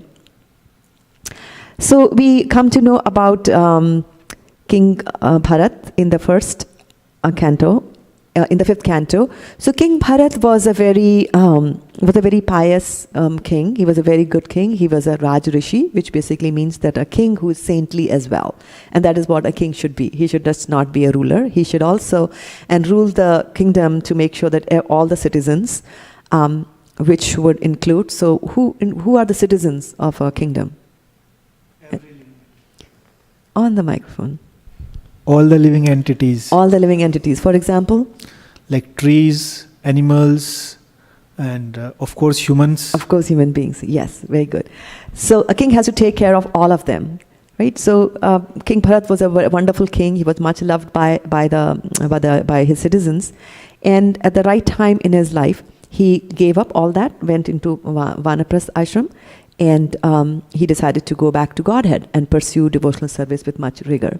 So he went and he started staying in an ashram, and there he used to meditate on the Supreme Personality of Godhead. So he used to meditate on that day and night. Now one day as he was meditating, a lion roared in the forest. Now when the lion roars, it means death for the animals. So they started running here and there. And in that process, there was a doe, which is a female deer, and she was pregnant. She was carrying a child, and she started running and fleeing away from the sound. And then, as she was fleeing away, she comes across a stream, and she jumps in the fear. She jumps across the stream, and she goes there on the other side of the stream, and then goes into a cave. But this jumping and all that was too much traumatic for her, and then she gives birth prematurely to the child. And in the process, she dies. So the King Bharat is observing all that. And now he's a king, right? So he goes there and he thinks that, who's going to take care of this deer? So he brings the deer with him. And then these deer, fawn as they are called, they're very cute. They are like cuteness personified. I mean, deer themselves are very beautiful animals, but a baby deer is even more beautiful. So this baby deer captivated the heart of King Bharat. And so, wherever the deer went, the king also wanted to go after him. He was always thinking of trying to arrange the best grass for this little deer. And then if the deer went off somewhere, the king used to be worried that lions are going to eat it and what's going to happen. He should be back by now. Why has he not come back yet? And this deer would come and nibble at the kusa grass that the king was going to use for his prayers. And he never chastised him or anything. He would be like, oh, so cute. Oh, look here, now you spoiled my grass. Now I have to bring more grass and things like this completely. He would hug him, he would kiss him. And in the night also, the deer would come and lay his head on king's chest, and that is how they would sleep like that. So he was completely attached to the deer. And one day this deer goes off. It's a deer, so it's an animal, won't just sit in front of you and stay there forever. So it goes out and wanders off somewhere and doesn't come back. And the king is getting very worried that, it's late, he didn't come back, maybe a lion has eaten. And at that time, death strikes the king. And so the last thoughts on the king's mind are that of the deer. So you can see here, the deer appears, in his thoughts. And then because the deer appears in his thought at the time of death, so he gets the body of a deer in his next life. But he still remembers, because he was an advanced devotee, he remembers his past life. Not all of us remember our past lives, but he remembers his past life. And he decides that, okay, I got this deer's body, which is not conducive for doing devotional service. Let me try to commit suicide in some sort of a way. So he stops drinking the milk of his mother, and then he goes back to the same ashram where he was there originally with the other sages, and then he leaves his body there.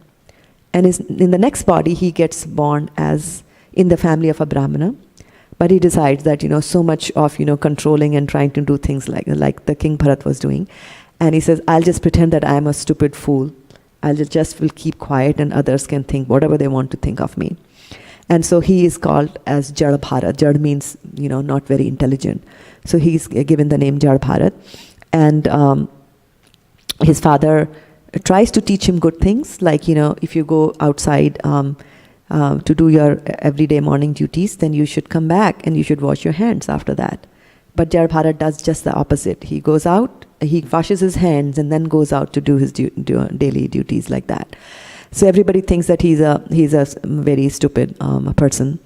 And then he has got his brothers, and this Brahmin also had some fields. So his brothers ask him to take care of the field and be vigilant and look for any animals that might come.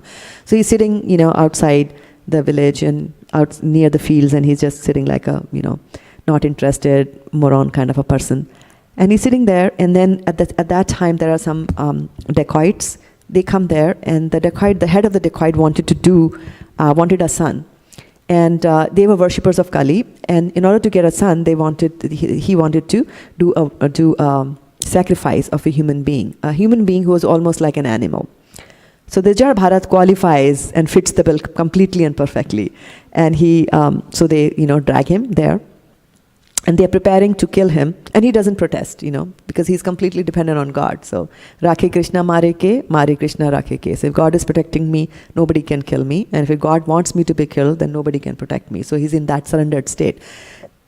So he goes there, and then as all these dacoits are preparing to sharpening their knives and the swords to sacrifice this man, Jad Bharat is just sitting, and Kali is observing all that, and she sees that he is actually a devotee of Lord Vishnu. So she gets angry, and she comes out of the deity form, and with her sword that was meant for killing him, she actually goes and slays all the dacoits themselves. And Jad Bharat is thus freed. And then he starts walking, and as he's walking, he comes across the outskirts of another town where a king is being carried in a palanquin, King Rahugana. And there are people, they're sturdy people, but they are tired, and they were looking for a substitute. Like, there are 4 people who carry the palanquin on the shoulders, and if somebody could just substitute and come in there, they were looking for a robust person. And in comes this Jad Bharat and saying he's a perfect person. So he goes and starts carrying the palanquin, but he's such a purified soul that he himself sees the soul in everything, and which would mean even the ants which are there on the ground. So as he's walking on the ground, he's very, very careful that I should not step on an ant, and I should not kill them like that, and thereby stop their progress. So as he's stepping like this, so his walk becomes zigzag as he's trying to avoid the ants. But he's forgetful of the fact that he's carrying the palanquin, and as he goes zigzag, he's also moving the palanquin in this direction. So the king sitting up there is very, very annoyed. And he chastises Jad Bharat, but then Jad Bharat actually gives him some responses and some replies, which stun the king. And then later on, the king asks him, and the king realizes that there's something more to this person than what I see with my eyes. And then he falls down at his feet and, begs his forgiveness for having chastised him. And then Raghuna gives him some very nice philosophy there. So this is the life story of Bharat.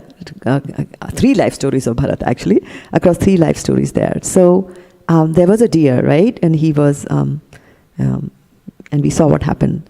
So what was King Bharat's attachment? What was King Bharat attached to from this story? What do you get? Yeah, go ahead.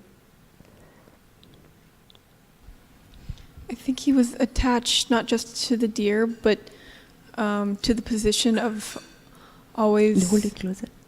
He was attached to always having to be watchful of everyone else, of being a king, of the position of being a king.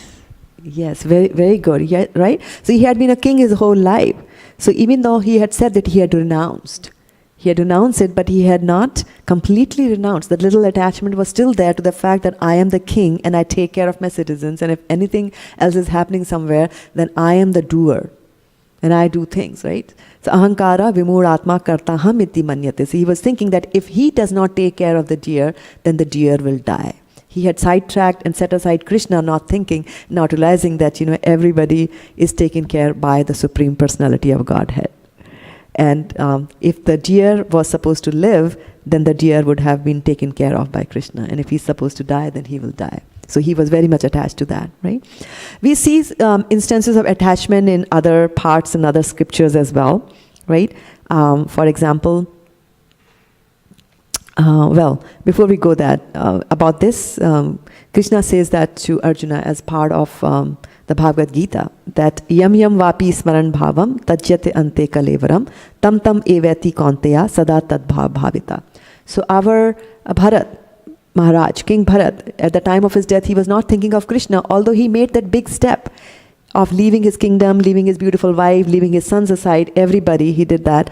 But he was still attached to that fact, so that at the time of death, he was not doing smaran bhavam for Krishna. If he had thought about Krishna, then he would have just gone back to Godhead and in that one life itself. But he didn't do that, and he had to go through, 2 lives as well. Right? So Krishna tells to Arjuna that in Bhagavad Gita 8:6. And so these attachments which are there are very, very, they come in the form of a deer. Right? For King Bharat, it came in the form of deer, and that's why I've titled this talk as, find your deer, because we have our own attachments as well. And these are very difficult to spot. I mean, King Bharat did not know that he still had those vestiges of attachment to his kingdom and ruling and things like that. Like, how many deers are there in that picture? Not very easy, right? You have to look a little bit harder, and then you realize, yeah, there are 2 deers actually in that picture. So similarly, in our life also, there will be attachments, right? And so we have to be always vigilant. So what were Arjuna's attachments? When Arjuna starts at the beginning of Mahabharata, what are his attachments? What do you think he was attached to? His attachment is for his kinsmen, his gurus, his family, his friends, his cousin, for everyone. As you said, that as a king, as means Kshatriya, he has to take care of everyone. So he was thinking that if I will kill, then who will protect them? So he was thinking that if he kills them, then he's violating against his Kshatriya dharma. So he was attached to people in general, like relatives in general. That was a bodily attachment. And then there was an attachment to the concept, right? The concept that I'm a Kshatriya, and the concept that I'm the protector of everybody, right? And then he was also had this thing that if everybody dies, then what will happen to the various projects that are there? So he was attached to that. Those projects also finishing. He was also attached to the fact that there goodness has to be done, right? Good things have to be done. What's going to happen if all the elders are going to die? Then who's going to offer the water oblations, the Shradha ceremony? Who's going to do those things as well? So he was attached to those ritualistic performances also have to be done. So there's a whole lot of attachment, and we can see that attachment overwhelmed a Kshatriya king like Arjuna, so that he says that Siddhanti Mamagatrani, and his limbs were all going shithal, and then his throat was completely parched. And what does he do? He was so overcome by that attachment that he takes his Gandiva and he sets that Gandiva aside, and he says, and goes to the back of the chariot and sits down and doesn't say anything. Sits down like that, right? So that is the effect of attachment can do that. Then in the Srimad Bhagavatam, or also in the Mahabharata, we also hear about Dhritarashtra, right? So what was Dhritarashtra attached to?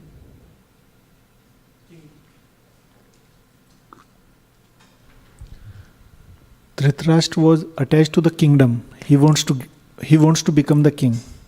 He wants to become the king. So he was the king already, right? But he didn't get the kingdom in the initial stage. So he was attached to kingdom, that I want to become the king, and then he got attached to that kingdom. He wanted the king. He got the kingdom. He wanted the kingdom. He got the kingdom, and then he got attached to the kingdom. Didn't want to let it go.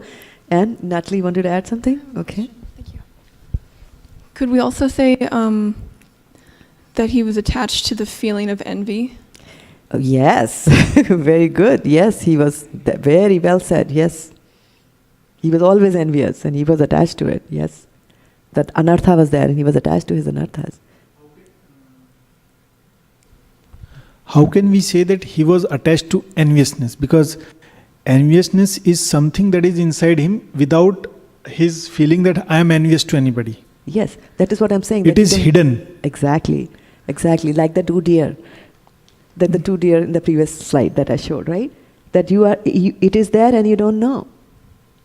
It is that he was just thinking, maybe not even thinking that he's envious. He was just thinking about the good of his children. It can come across like that envy and that attachment, yeah, right? It can be manifested in a very different form. And we don't know that it was really that I am attached to being envious. And we have to be constantly vigilant that, envy is coming. You can do that. You can do that. And we'll talk about that later in the sections there. So he was attached to that. But then we had the Mahabharata war, right? And he lost the kingdom. And he was thinking of arranging for the kingdom to go to his kids. Because he was attached to the Kauravas, right? His 100 sons. The sons were also all dead. So after that, he was staying with the Pandavas, right? So there was some attachment. Right? Was there some attachment still remaining in him? Yeah, he was perhaps attached to the kingdom, so he was living in that kingdom along with his brother's son. Yes. So although the kingdom was gone, there was still that connection. So similarly, like how Bharat Maharaj, he had left that kingdom, but there was some sort of a connection in the kingdom, because after all, he had given the kingdom to his sons, but he was still living in that kingdom. He was still in that area. So he had that thing, anything happens in that area, I have to be there. So Dhritarashtra was attached to the kingdom, yes, to the fact that being king, and he was also attached to sense gratification. Right? I mean, all your sons are gone, you are on the other side, and the opposite party has won the war. What are you doing there? What are you doing living with the Pandavas? They killed your sons.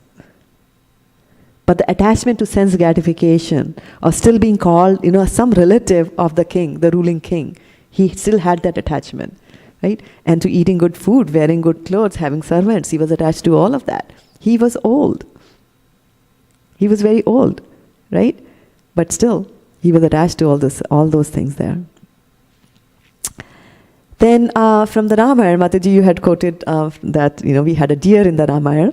And so in the Ramayana, we also have Manthara and Kekai. There was a conversation between Manthara and Kekai that happens. So when King Dashrath decides that he is going to coronate Ram, and Ramchandra is going to be the king, and then Manthara comes and talks to this lady, the servant. She goes and talks to Kekai, who is the queen, and she says that you should not allow Ram to become the king. So what was Kekai's thing there? Did Kekai have some sort of an attachment there? What was Kekai attached to?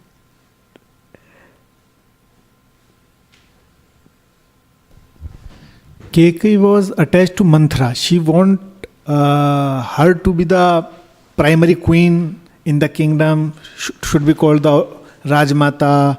She was attached to Kekai. Kekai. Manthara was attached to Kekai. Yes. Okay. Yes. So she was attached to the queen, right? She was attached to her mistress. So we do get attached to our mistress, right? Or master or mistress. So that attachment was there.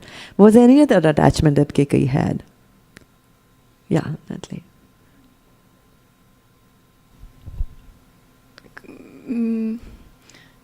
Could you elaborate a little bit on what the interaction is that's happening? So the interaction was that the one in the red is the wife of a king. She is the third wife of a king, Dashrath. And Dashrath has 3 wives and he has kids from all of them. So Dashrath names the son Lord Ram. He is the son of the first wife of Dashrath. And he's going to coronate him the next day. And so this lady, the old lady, her name is Manthara. And so she is going and telling her mistress, the third queen, that this should not happen because you are the favorite queen of King Dashrath. And actually your son Bharat should become the king and not the first queen's son Ram. So she's telling her that. So one of the things that Prabhuji said was that she is attached to her mistress and she wants her mistress to excel. Because when her son becomes the king, then she will become the Rajmata. So she will be the mother of the king. So mother of the king has a very nice and a good position there. So that was the attachment that she had, yeah. There was something interesting that Radhika Raman had said about how when we have anarthas, we're attached to them because they give us some feeling in our body of that we get attached to that feeling. So I guess I'm playing devil's advocate, but maybe we could say that mantra is attached to the prideful feeling of wanting to be the mistress to the mother of the king. Yes, absolutely. Absolutely. She was attached to her own position of power. Right? So she was attached to her mistress from that point to position of power. And then this mantra, actually she was, so those days when a girl was married, the father would give her a lot of dowry, and then also the girl would be, the father would give her a lot of servants. So this maid mantra came with her, so she knew her from a very young age. And she, as you can see, she's a hunchback. As she, in the picture you can see she's a hunchback. So because she was a hunchback, she was the butt of jokes from all the other maid servants that were there. Right? Now slowly, KK, over a period of time, she becomes the favorite of King Dashrath. So originally when she's married, she's just the third. So third wife doesn't have that much of a position as the first wife has. So, so obviously there are so many maid servants in the palace, and they will make fun of her. But then as Kekai rose to and became the favorite queen of King Dashrath, then people stopped giving her trouble, because then now she became, as he's pointed out, that she became the maid servant of her, and a close maid servant of a very powerful queen, one of the powerful queens of King Dashrath. So she was attached to that fact that, if she doesn't become the Rajmata, then she will lose her own position as well. So there were so many attachments that are there, that are playing in this particular conversation there, that she has there. Then let's see, King Dashrath. Now the Ramayana story, and then for your benefit, I'm going to talk a little bit more about the Ramayana, since you don't have that background there. So then King Dashrath had given 2 boons to Kekai, and had said that at one point in time Kekai had helped him in the war. When King Dashrath was about to lose and be overtaken by the enemy, so she had helped him, and at that time King said that, being happy with his wife, he had said, okay, I'm going to give you 2 boons and ask me whatever you want. And she said, well, I'll ask you, not now, but I'll ask you later. So this mantra then reminded the queen and said that, you have 2 boons that you can ask the king. And as part of those 2 boons, you can ask the king, one, to put your son on the throne, Bharat, and second is to banish the other one, Ram, from the kingdom into exile, asked him for 14 years to go into the forest. And it happened. So when she goes and asks the boons of Dashrath, Dashrath is shocked by her behavior, but because he had given his word, so he had to go by that. People in those, and good kings, kept their promises. So he goes, and then he goes to the forest, and then Dashrath is so heartbroken that he dies from that grief. So what were King Dashrath's attachments? Attachment to his son. Attachment to his son Ram, yes, he was attached to his son because the son is not there, so he gives up the life. Yeah. Was he attached to anything else from the whole narration about? He was attached to his wife, KK? He was, but parental attachment was more than that. He was attached to He the was KK, attached, but yes. still, because he could not live without Ram, that's why Yeah. he left the body. He left the body, yes. Right? And he was also attached to the fact that he wanted to be the righteous king who kept the words. Right? He did not say that, what you're saying is wrong, and didn't banish the wife, and didn't consult others. Just in the quiet of the night, he agreed to her like that. So that attachment was also there, right? In the mind, to that I want to be the good person. I think Yeah, go ahead. Dashrath never said Ram to go to exile. It's Kekai who herself told Rama when Ram came to meet Dashrath So Dashrath never said that you go to exile. Never verbalized it. Yes. Yeah, but never vocalized it. Yeah, Yes. yeah. But then if you're a king and you're silent, then silent is taken as a yes, right? He could have protested at that time. Yeah. But yeah, that's the finer detail. So, and all these slides that we are talking about, we are actually not trying to blaspheme. We have to remember that they are big personalities. And what we are trying to do here in looking at all this is that if these things can be there in such big personalities, then what to talk about us? We are mortal, very low human beings. Yeah, Natali Mataji. Hare Krishna, sorry to interrupt the flow, but returning to King Bharat, why was it? So he basically committed suicide. He basically committed suicide as a deer. So why was that? Why was he moved on back into a position of being a human? Wouldn't it have been a duty for him to have fulfilled, to have completed the life of being a deer rather than? Wouldn't he have been the controller by trying to commit suicide? Well, it was for a higher cause, because he knew that in the body of a deer, I cannot pursue devotional service with that much. And the laws of karma are very strange, right? Law of karma are very, very strange. For example, there's a verse that yanti deva vrita devan pritrin yanti pritivita bhutani yanti bhuteja yanti madhyajinopi man. So Krishna says that those who worship the ancestors go to the planet of ancestors. Those who worship the ghosts go to the planets of ghosts. But if you worship me, you come to my planet. Now, wasn't he worshipping Krishna? He was worshipping, right? But then there's other verse also from Bhagavad Gita itself. Yam yam yapi smaran mavam tajyatyante kalevram. So it says that whatever mind, whatever thought process, whatever consciousness you have at the time of death, you will get that. So because the yam yam yapi verse is more powerful than the other verse that I quoted, then that took over. So you have to go and do that. So law of karma, because of which you get these bodies, are strange. Yeah. So you have to undergo that. And we just say he took birth as a deer, but he suffered in the womb of a deer. In any womb there is suffering. Even the human being womb, there is a lot of suffering there. So Bhagavatam talks about that. So he does that, and we also have to remember that these are pastimes. When Bharat Maharaj is doing all that, he's doing it for us. It is not for the chastisement of Bharat that he became a deer. He was already a great devotee of the Lord. So these things are enacted so that people who come after him, people like us, will say, okay, fine, I won't think about the deer. Let me find out who my deer are and get, be cognizant of that. Then we have Lord Ramchandra's pastime, right? So he goes to the forest, and then Sita is stolen, right? And we see Ram in abject misery, suffering for his wife, right? So he's Supreme Personality of Godhead, and we know Sita is Lakshmi. So like that, so what Ramchandra, through his pastimes, he is actually showing to all of us that and even Dashrath is showing to all of us that what these attachments can do to you. Dashrath gave up his life for his son. And then Ramchandraji, you see him in such a horrible situation because Sita has, been stolen away. So he also misses his wife like that. So this is just showing you that these are attachments that will get you. Right? Then he goes there, fights the big war with Ravana, and then has to take help of the monkeys to do that. And then he comes back and is living with Sita till somebody points out, a washerman points out to his wife who had gone out and spent a night with somebody else, and says that, I'm not like Ram who brought back his wife. So he's talking about attachment to the wife. That people can be so much attached that the wife can go astray and asunder, and then they'll still, be attached like that.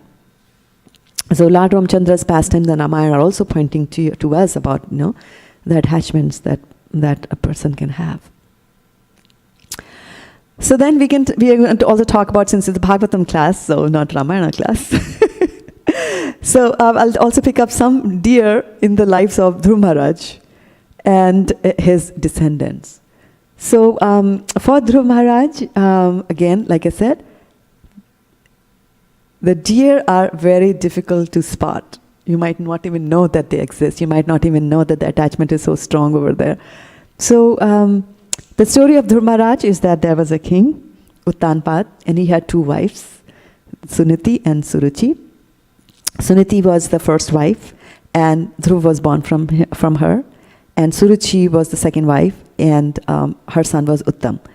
The king was attached to the second wife, who was very beautiful, and he neglected the first wife completely. Her life was worse than that of a servant in the palace. So one day Dhruv Maharaj went to meet his father, and there the father, Uttanpad, was sitting with his second wife, and the second wife's son, Uttam, was sitting on the lap of the king. Now you know how kids like to jump on the lap and they want to sit on the lap. So Dhruv Maharaj also wanted to go, a little Dhruv, 5 years old, wanted to go and sit on the lap of his father. But his stepmother rebuked him and said that, don't do that. You don't have the right to sit on your father's lap. To do that, you should have been born from my womb. If you really want that, get born from my womb. And then, pray to God that you be born from my womb, like that. So she was very, very arrogant and very, very hurtful to him. And Dhruv is hurt, angry, and his tears, and he runs to his palace. And by the time, how Gramya Katha happens, so all this is happening, so the servants have already conveyed all that to Suniti, the mother. And so he goes there, and he's crying before his mother at what has happened to him. And then, but the mother she knows her plight, she knows the situation, she knows what's going on, she knows about the attachment. And she says that, whatever your stepmother has said is actually right, There's nobody else who can save you other than Supreme Personality of Godhead. So then Dhruv Maharaj goes out to find Supreme Personality of Godhead, so he leaves the kingdom. And then he meets with Narad Muni, of course. Whenever something is happening, Narad Muni happens to be there, always. And so he then tells him that, what's going on, and, comes to know about, Dhruv narrates it. And then he says, what, you are a small child. It doesn't matter. Parents scold children all the time. And then you should also just ignore and don't take it to your heart so much. And then he also says that if you think that you're an adult at 5 years of age, then as an adult you should understand that, people have favorites, people have attachments. So your father has attachment to this wife. He will not say anything to that wife. So be it. Just take it in your stride. And then Dhruv Maharaj says that all these talks that you're saying, they are applicable to a Brahmana, but I am a Kshatriya and I want revenge. And, so Narad's talks are trying to dissuade him, don't work. And then Narad gives him the mantra, Om Namo Bhagavate Vasudevaya.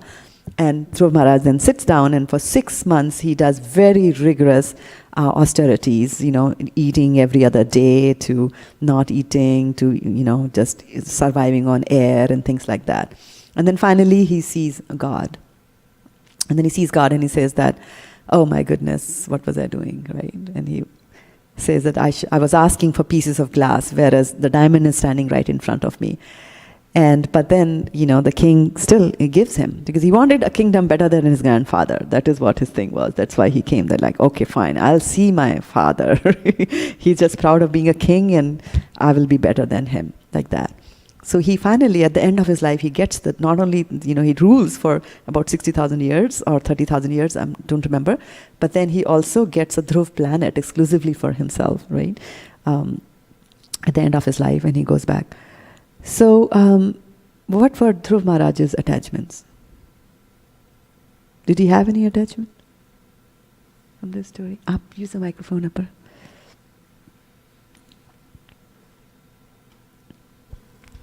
He was attached to taking the revenge. He was attached to taking revenge, yes, very rightly said. He was a Kshatriya.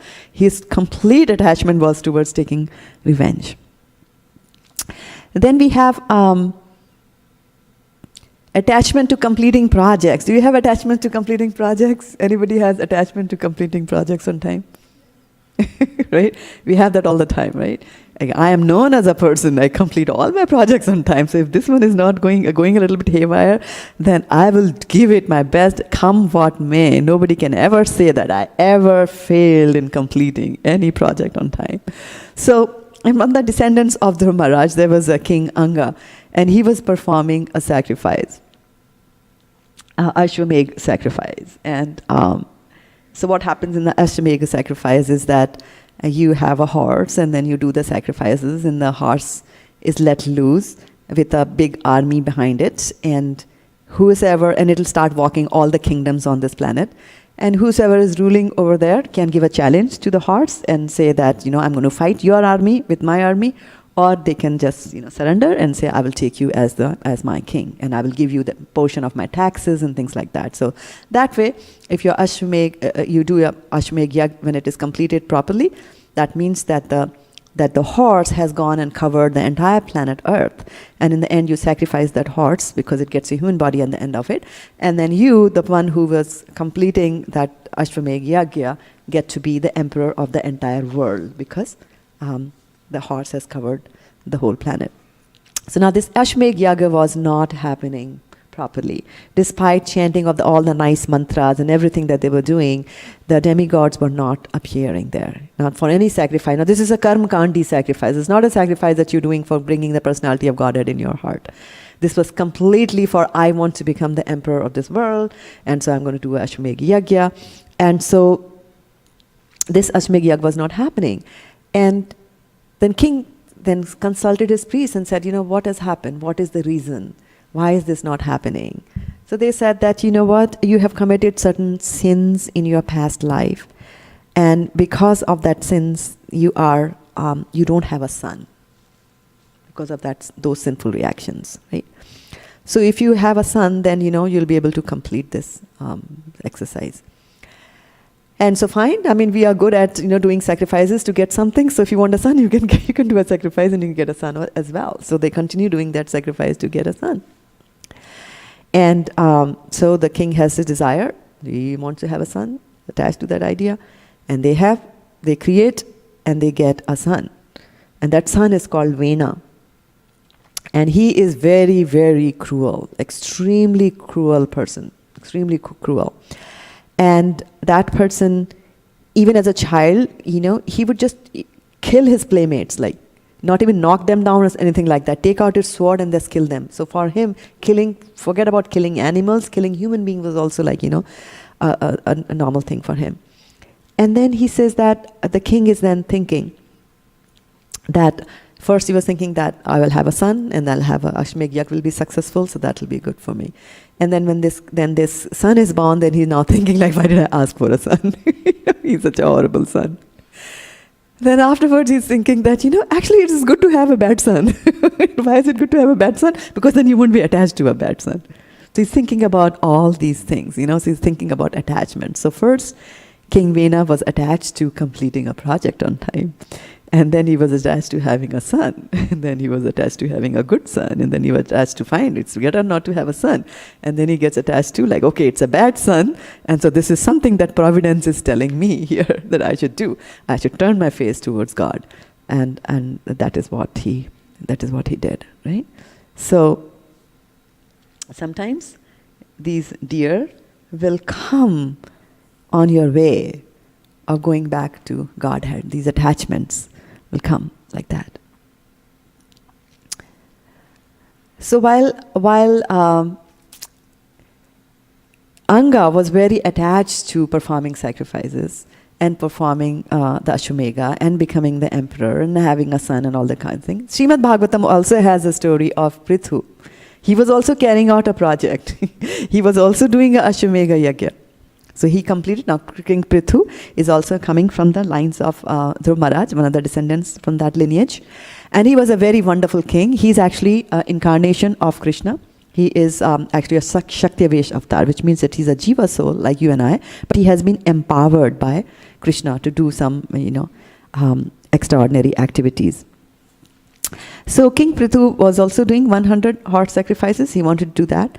Now the thing is that after you perform 1,000 horse sacrifices, you become eligible to become the king of the heavenly planets. So you become eligible to become Indra. So there's Indra, and these are all posts that you can apply for and aim for and get these posts in your life. So obviously, when King Prithu has done 99 sacrifices, somebody is getting worried. Who would be getting worried? Indra himself, right? So Indra is getting worried. So he's now like, okay, fine, he completes 100 sacrifices, he'll become Indra, what will happen to me, right?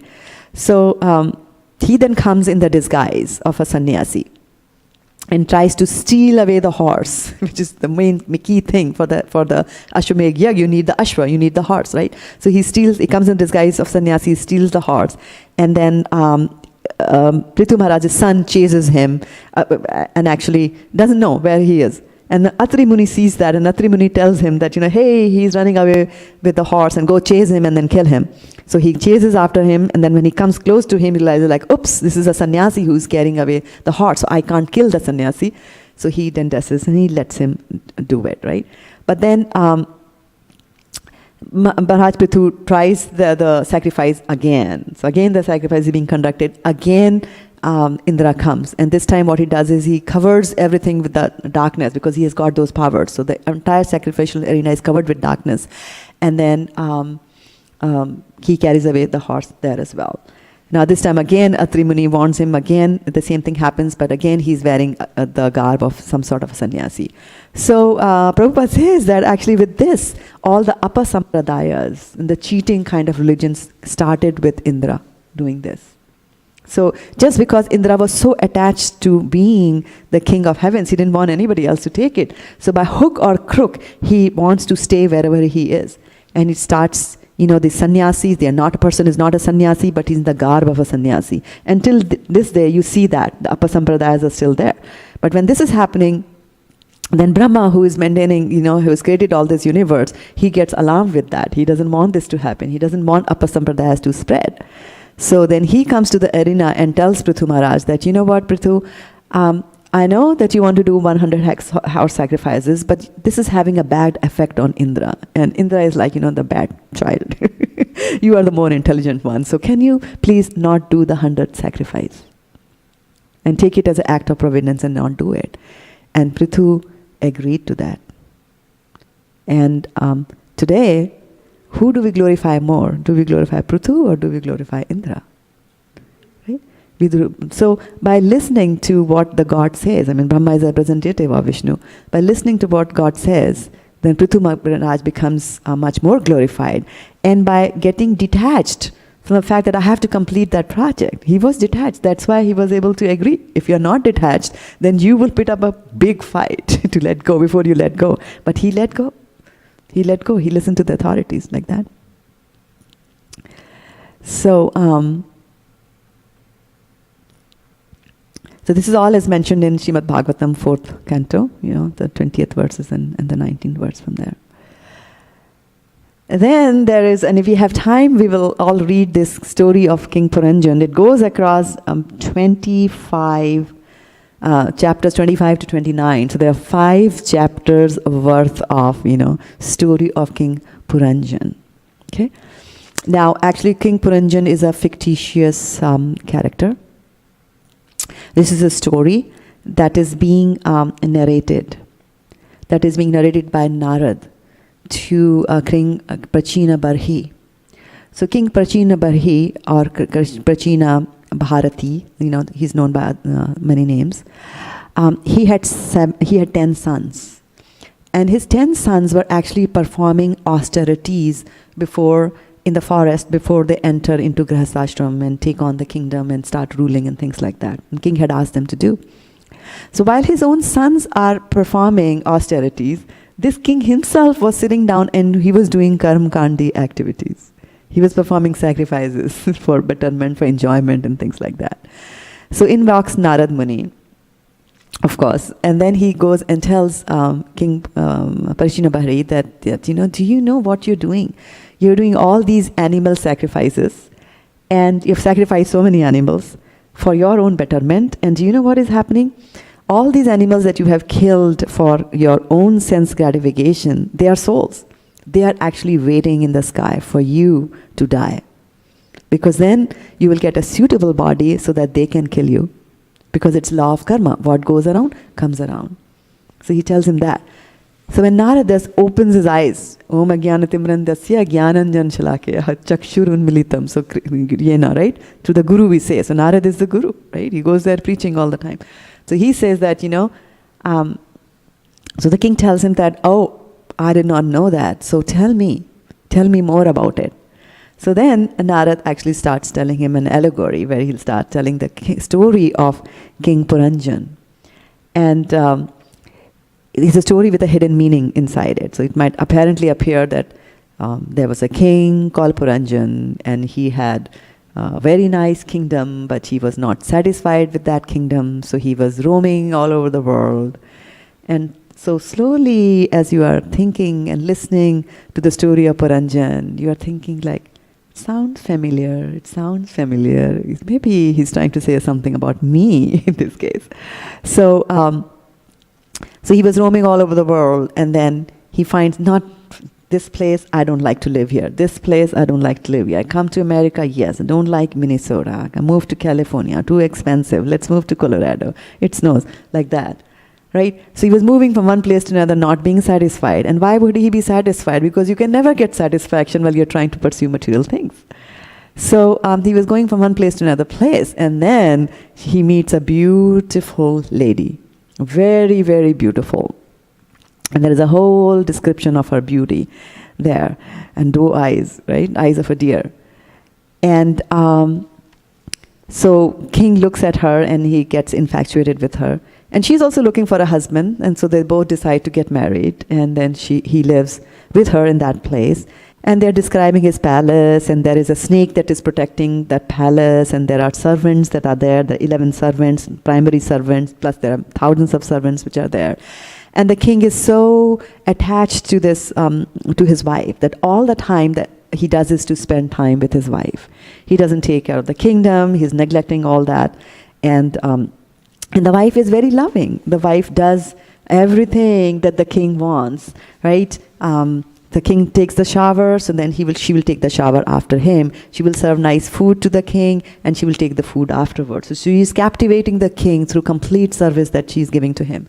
And then she talks to her in sweet words. They dance, they enjoy life. She gave birth to thousands of sons, like that. And the king is also that, whenever she wants to go out on a walk, he goes out on a walk with her. And whenever, she thinks like, should we have lunch? Then he'll say, yeah, serve me lunch, like that. So she's there completely, the two of them are, Uttam Prutam in their wedded bliss. And then one day, even despite all that, even despite all the enjoyment that he's getting with his wife and in this life, there is that streak in us, that rebellious streak in us, and that he wants to go and hunt. So he goes out to the forest to hunt some animals, and he doesn't tell his wife. So the wife gets angry. And there is a very nice narration there of how the king stoops to the lowest levels in order to please this wife who's angry at him. Right? The wife is angry with him means no sex in the night now. So that's it. Now king is now bewildered with that. So literally he falls at her feet to get her back. And he gets her back, but then again, the king is indulging in all this. And when a king is indulging in all this, his enemies are going to rise up. They're saying, this is a very good opportunity for me to attack the kingdom. So they do that. But the king is not even bothered about that. He says, okay, my servant is there. The serpent takes care of everything. Let the serpent fight. But the serpent is tired. The serpent has been fighting so many kings till now, right? The serpent is also getting old and tired. His servants also are, sick of all that. So then he is killed. He dies. And at the time of death, he's just thinking, what's going to happen? I have wasted my life, but what's going to happen? I didn't take care of my kids. Who's going to take care of them? Who's going to take care of my wife? Who's going to take care of my daughter? He had 101 daughters, 1,000 sons. They had their wives. He had grandchildren. His entire city was populated with his own people. And so he was thinking about that, what's going to happen? What's going to happen? And of course, in the last, he thinks about his wife. And what's going to happen to my wife? And so he is born as a woman in his next life. And he gets married to the son of a righteous king, and her husband was also a very nice king, pursuing devotional service. And then she serves him as well, the second, the husband now. And so this is Puranjan serving him, and then the king dies after a long time, and then she also gives up her body in the pursuance of the Supreme Personality of Godhead. So she goes that route over there. So when all this is happening, and while we are reading all these stories, we are going in our mind like, it sounds familiar. There are certain things that I also do. And then of course, King Prachin Bahari asked Narad that, are you talking about me? And Narad says, yeah. And so then he gets he gets the message from there, right? So we see that, he had a life full of attachments. First he was attached to living in a nice place. Then he was attached to living with a beautiful wife. Then he was attached to his kids towards the end, right? And second, it took a second birth, being married to a righteous husband, who finally helps her or him, the soul, go back to Godhead, right? Like that. So attachments are there everywhere. Will be there, they will come in a very subtle form. So you have always got to look out for them. And that's why we were saying that, if we are getting envious of something, then there has to be some sort of an attachment behind it. There is some desire behind it. You're attached to that desire, and that is causing you to have that envy because you wanted something. You were attached to the possession of something, right? There are two weaknesses of the heart: enjoyment of matter and attachment to that enjoyment, and possession of matter. Those are the two weaknesses of heart that we have. So we have to constantly look out for the deer that are there in our hearts, right? In our lives, and they will come unknown, and they will come to you in the sweetest of forms. They will come like a little cute little baby. Now this is a baby vampire deer. So before you get alarmed and think that there are deers that are vampires, they're just called as vampires. They are the ultimate in cuteness. I mean, look at how cute this is. Look at the eyes; they are so beautiful, and how tiny. A person is holding it in the hands. But the same vampires, which means that your attachments in the beginning might appear to be very sweet and very innocent. Very, very innocent. After all, what's wrong with a king marrying a beautiful wife? A king is supposed to enjoy, right? For all the stress that he gets in his life, what's there? A little enjoyment here and there thrown in for good measure. So it's okay, but it starts with that. And then we see how what happened to Puranjan in the end, right? He was completely gone. So these little baby vampires will grow up to become a vampire deer. Right? So normally deers are hoofed animals, right? So hoofed animals do not have fangs. But the vampire deer have fangs on them. So and when the time of mating comes, then for a normal deer, the antlers, the horns on their heads, they grow big in size, because with that they will fight the other rival male deer which are there, because the idea is they are attached to the female deer, so they want more of them. So it happens everywhere. So this attachment to the female or attachment to the male is there in every species of life. So if you want to have that attachment, then be born as an animal. Better to be born as an animal, because you don't have to think about a job or education or visa or anything like that, right? God provides you everything. Like Vaishya Prabhu says that there's a squirrel in his garden, and he came back from Vrindavan once, and it was winter, and he said, wow, now this squirrel has got a new coat. If I want a new coat, I have to first earn the money and buy the coat. So God provides you for everything, right? So this vampire deer actually develops fangs during the mating season, so that, if another male deer comes, then he can, show the fangs, and they can have a nice fight over there. So our attachments also can suck the blood out of our life, and they can take out the life air. And that is why in the beginning, when we were singing the glories of Srimad Bhagavatam, we were saying, Srimad Bhagavatam, you are our life air. Because if we constantly read Srimad Bhagavatam, which is telling us these kind of stories of big people falling down because of attachments, then we will be vigilant of that. We learn from it, that it could happen to a king, it can very easily happen to me there as well. There was a golden deer. Right? There's a that golden deer attachment is there. Gold means money. Right? Queen Sita said, I want that, I want that, I want that.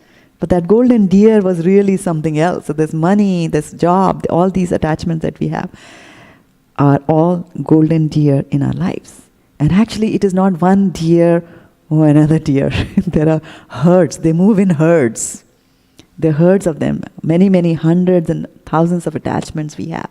And that is why the death is so painful, because when the soul has to leave the body, it is very painful. Why? Because the soul is attached to the body. And the concept that I am this body, when you're thinking I am this body, then you are attached to it. The connection is there. And for every attachment that you have via this body, All those attachments have to be cut, right?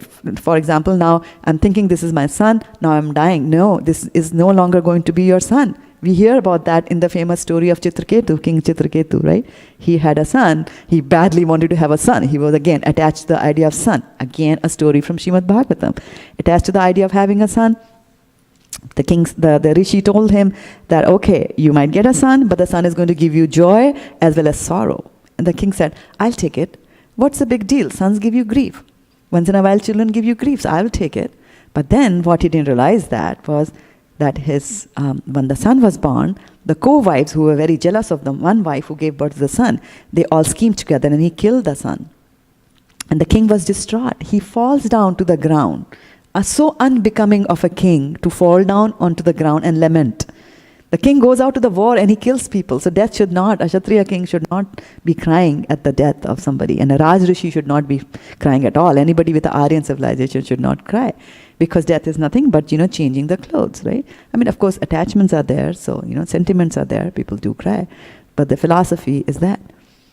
So then he tells the king, the Saint Angira, please bring my son back into this body. I just want to talk to him. I just want him back. I don't like this dead body. So King Angira brings back the soul, and the soul comes into the body, gets up and asks King Angira, Saint Angira, that why did you bring me back? So he says, your father called you. So he says, father? Which father? Right? So at the time of death, those attachments are gone. You have so many fathers in your previous life. So this father is also gone. But at that time, to disconnect, it's very difficult for the soul to see that my mom is over there cooking food for me and I'm leading this body. Okay, goodbye. Like that. It's a very difficult thing. So these deers, which tie the soul to the body, they are moving in bunches, herds altogether. Hundreds of them, thousands of them are there. And we have to remember that these attachments are the ones that will block your progress. So if you think that I'm going to mount the A train and go back to Golok Vrindavan on that, then you will find a deer sitting on the track. And if you're in Michigan, then you can't even run over them because it's from Michigan, it's the state animal there.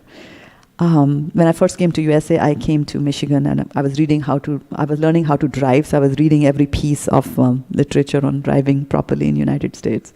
And they said that if you kill a deer in Michigan, or if you hurt a deer in Michigan with your car, then you have to take care of the deer for the rest of the deer's life. So, like that. So, attachment, right? So, attachments are there. You have to take care of them for the rest of your life, but they do block your progress. Like that. So, the question is that, how do I detach, right? After this gory narration. How do we detach from this? So and all these are, we are talking about attachments, we are talking about material attachments.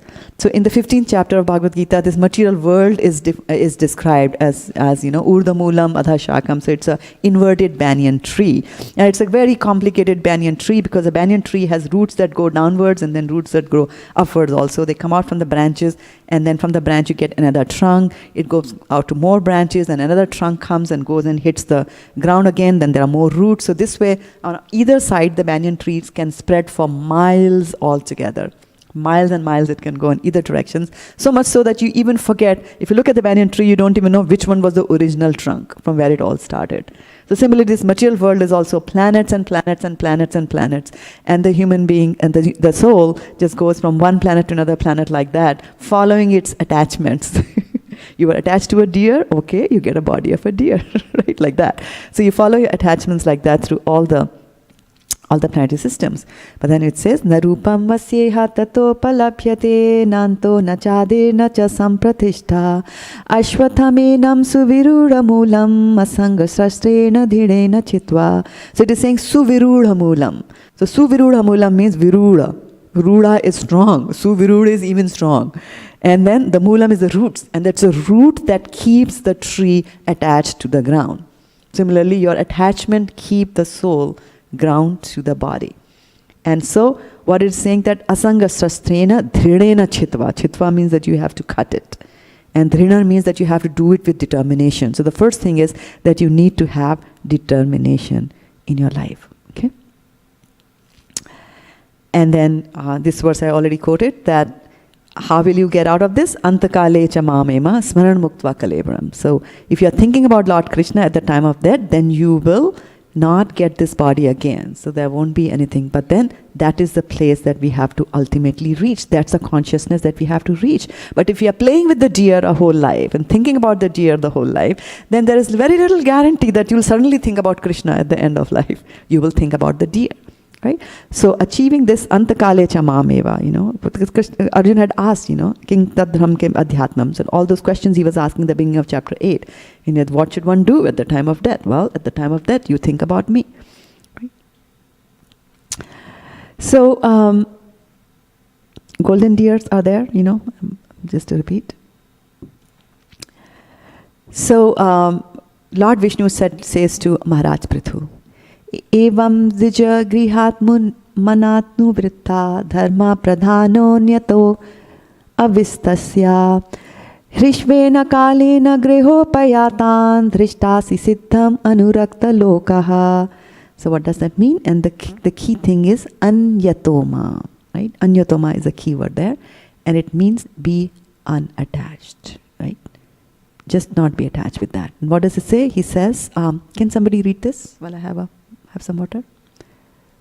Somebody who didn't get a chance to read since morning?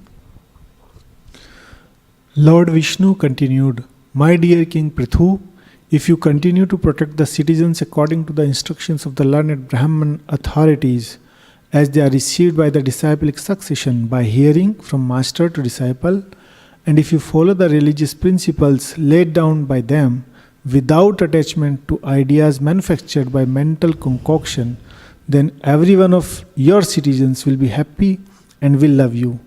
And very soon you will be able to see such already liberated personalities are the four Kumaras, Sanak, Sanatan, and Sanat Kumar.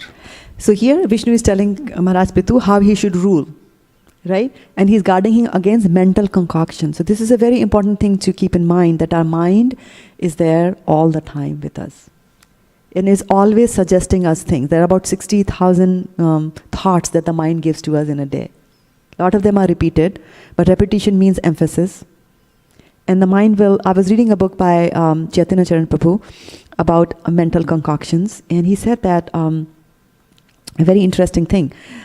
He said that, how a ventriloquist is there? So a ventriloquist is a person who can throw his voice. And so they are used in puppet shows.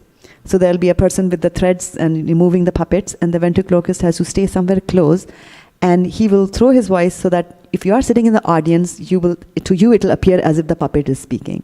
And then some other puppet from the other side of the stage will start speaking, so he will throw the voice in that direction. So he's able to throw his voice on different sides or positions on the stage, and the audience will think that, different puppets are talking.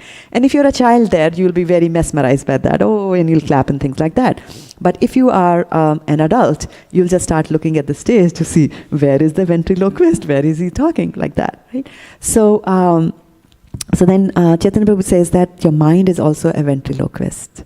So while the mundane ventriloquist is actually playing a game of throwing the voice on the puppets which are there, and you are the audience, you are the observer in the audience. You're sitting there, you're observing. Okay, he's throwing the voice, and it appears that it's coming from there. But the mind, when it acts as a ventriloquist for you, the mind actually makes you the puppet and will start sending ideas which did not even come from you. They are not ideas, it's not the soul thinking, and we're always confused. We're always confused that, am I saying this? Is Maya saying this? Prabhupada is telling me that? Or what is? Or is it my mind? Is it a mental concoction? Then he tells a very nice mantra, he gives a very nice way and a tip over there. He says that when the mind starts telling you things, then it starts talking to you in the second person. It will say, you should have an ice cream.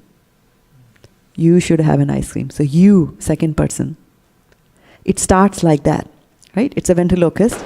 And in the beginning, if you are very vigilant, you will say, okay, it's second person. But then it'll keep on telling you, you should have an ice cream, you should have an ice cream, you should have an ice cream. And if, God forbid, if an ice cream appears in front of you, you fridge or something like that, then you start thinking, I should have that ice cream. So from you should have an ice cream, now the thought has moved to I should have an ice cream. And in between this, the second person and the first person I is the time when you should deflect. You should cut down asanga shastrena dhirnana chitva. At that point when the mind is saying you should have an ice cream is when you say, nope, I'm not going to have an ice cream. If there is an ice cream there, just throw the ice cream out if your doctor has told you not to eat ice cream. Like that. So these mental concoctions are there. And it starts like that with a baby deer, You should do this. You should have a Ashwamedha Yajna. You should have a son. You should do this. You should do that. Right? All material things. Start like that. And then you'll say, I should have this. I should have that. And then you say, I have a son. I have a wife. I have this. You have nothing. You are a soul. And even if you have them, it's all temporary. It'll all be taken away at the end of life from you. Right?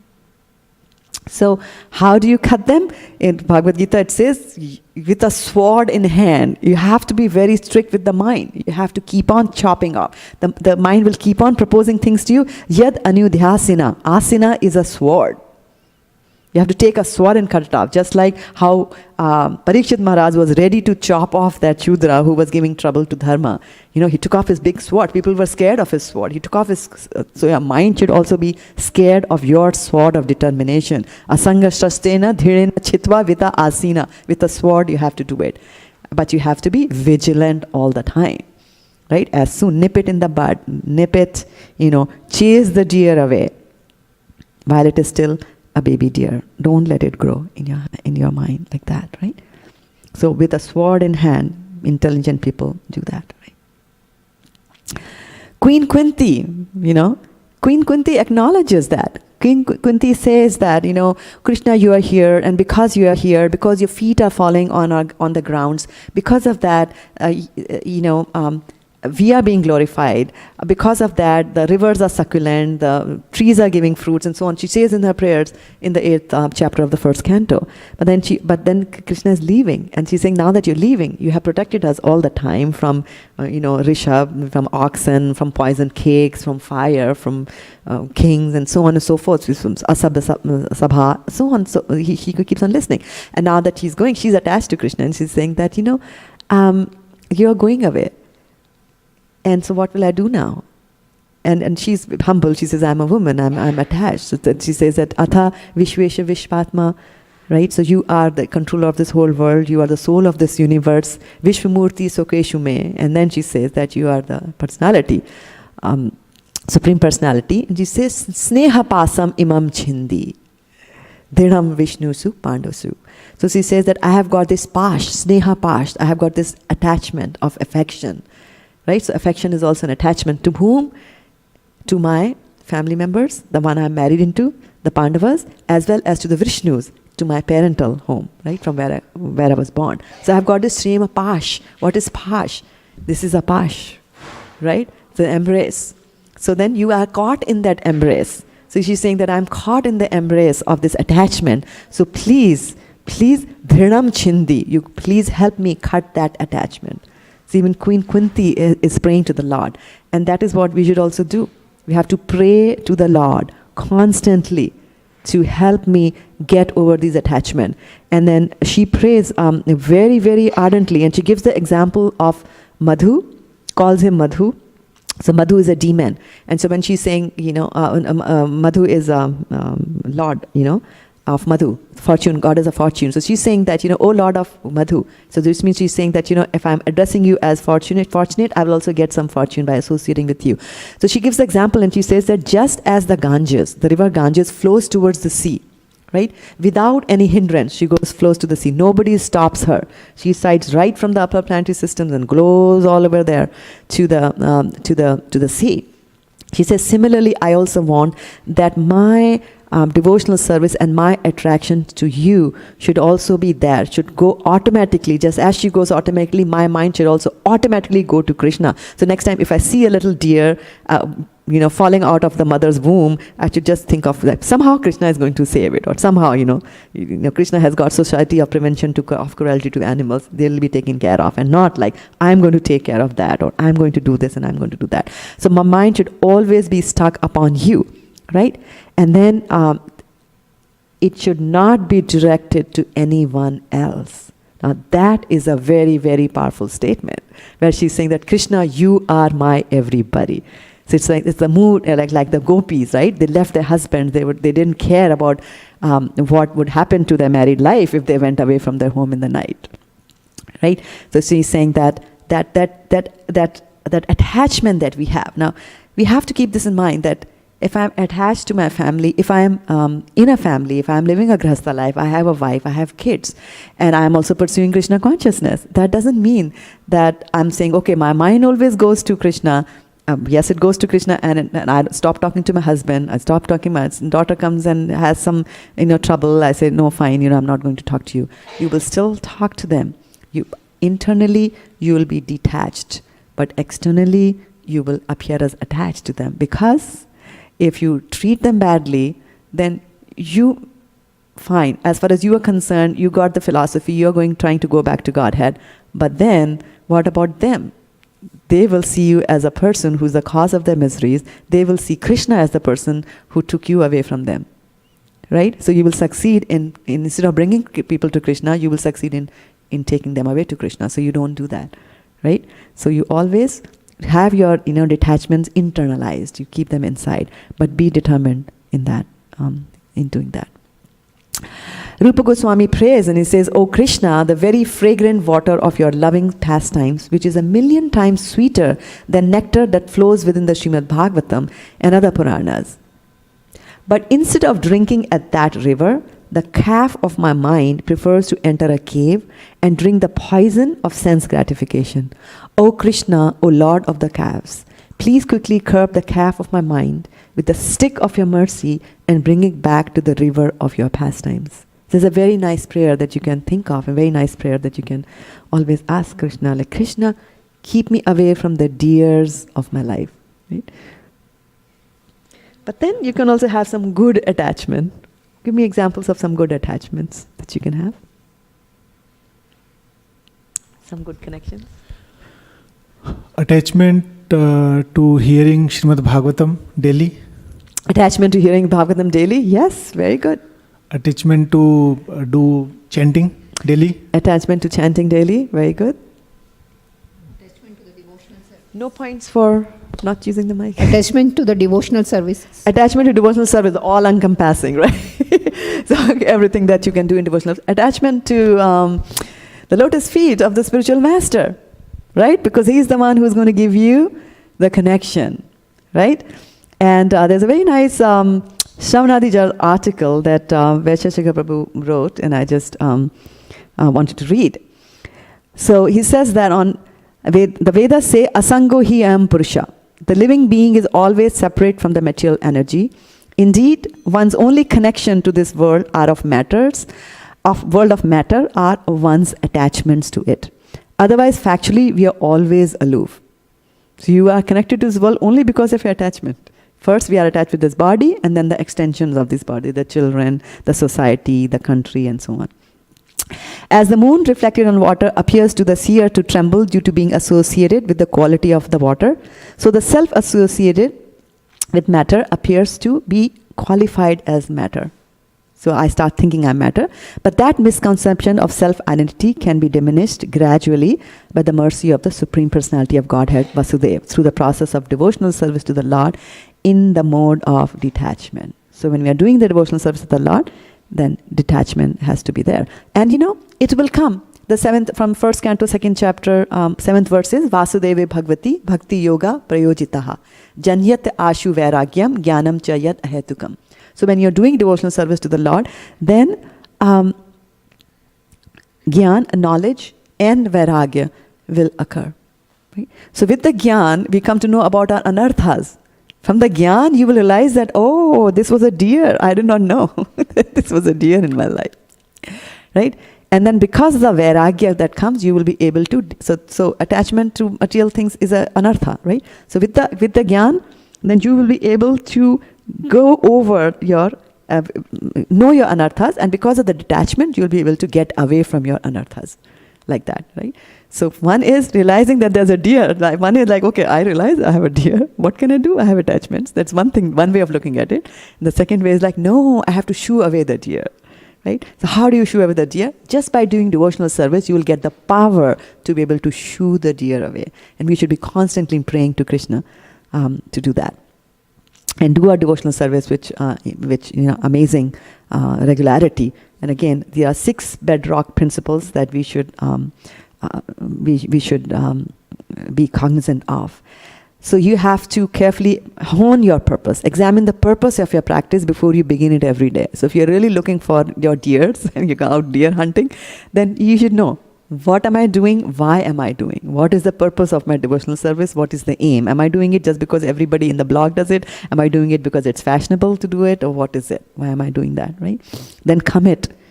It's important to make up your mind and commit. Practice, right? Practice is important and is the key thing.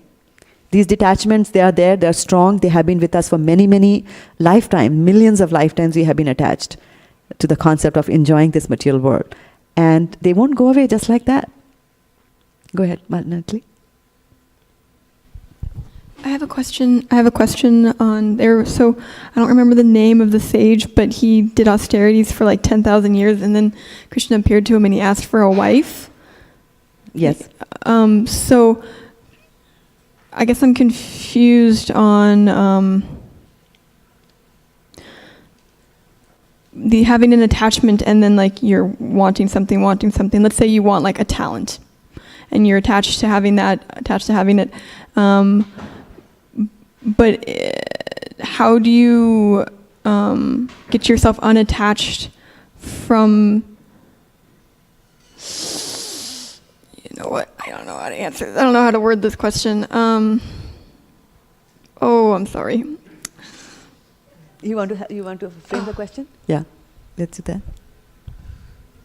As I understood, basically I also have that question. So basically, how to live appearing as attached to the things that are there, but internally detached.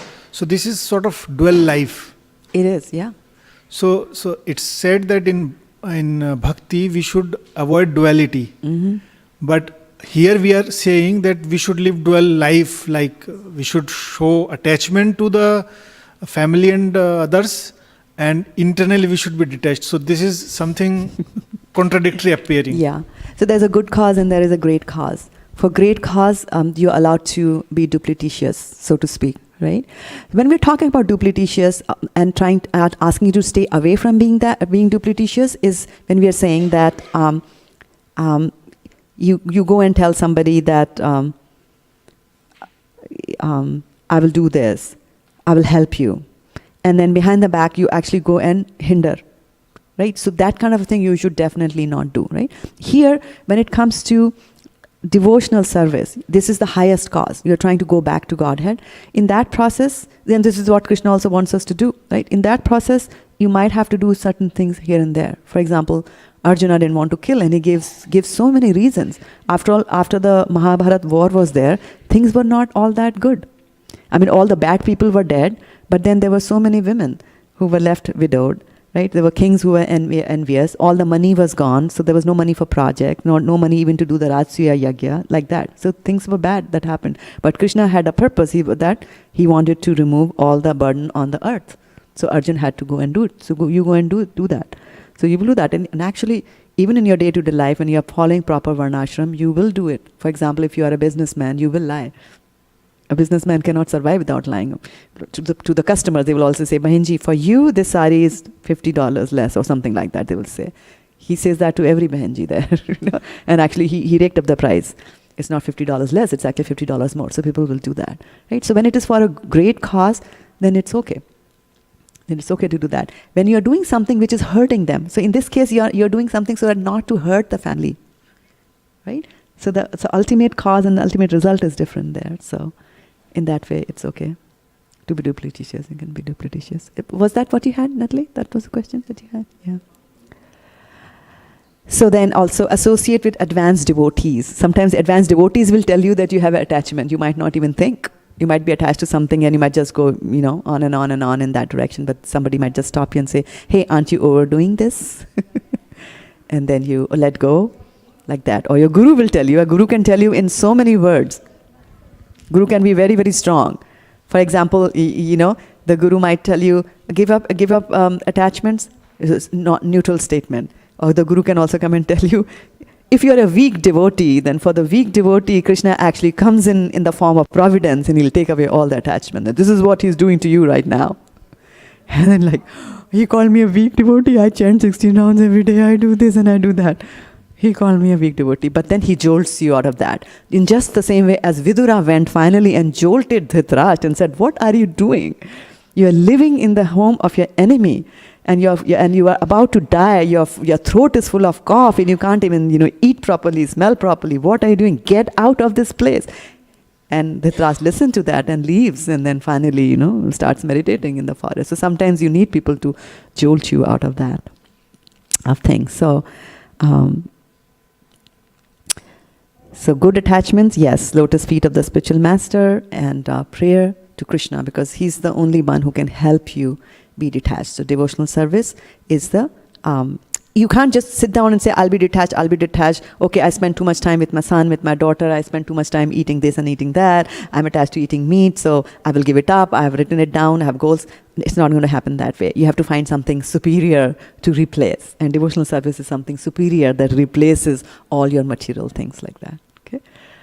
So with this, I'll come to a close, close to beyond 10 o'clock actually right now, even on that watch, which runs a little ahead, but I'm beyond 10 o'clock. So I'll be here around after the class if there are any questions that you want to ask. Otherwise, we'll just call it a day.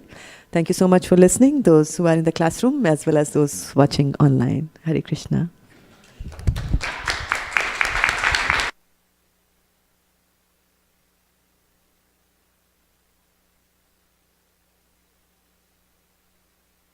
We'll be having Guru Puja now, so we'll quickly stow away the mats, and I think Manjul Kantha is doing.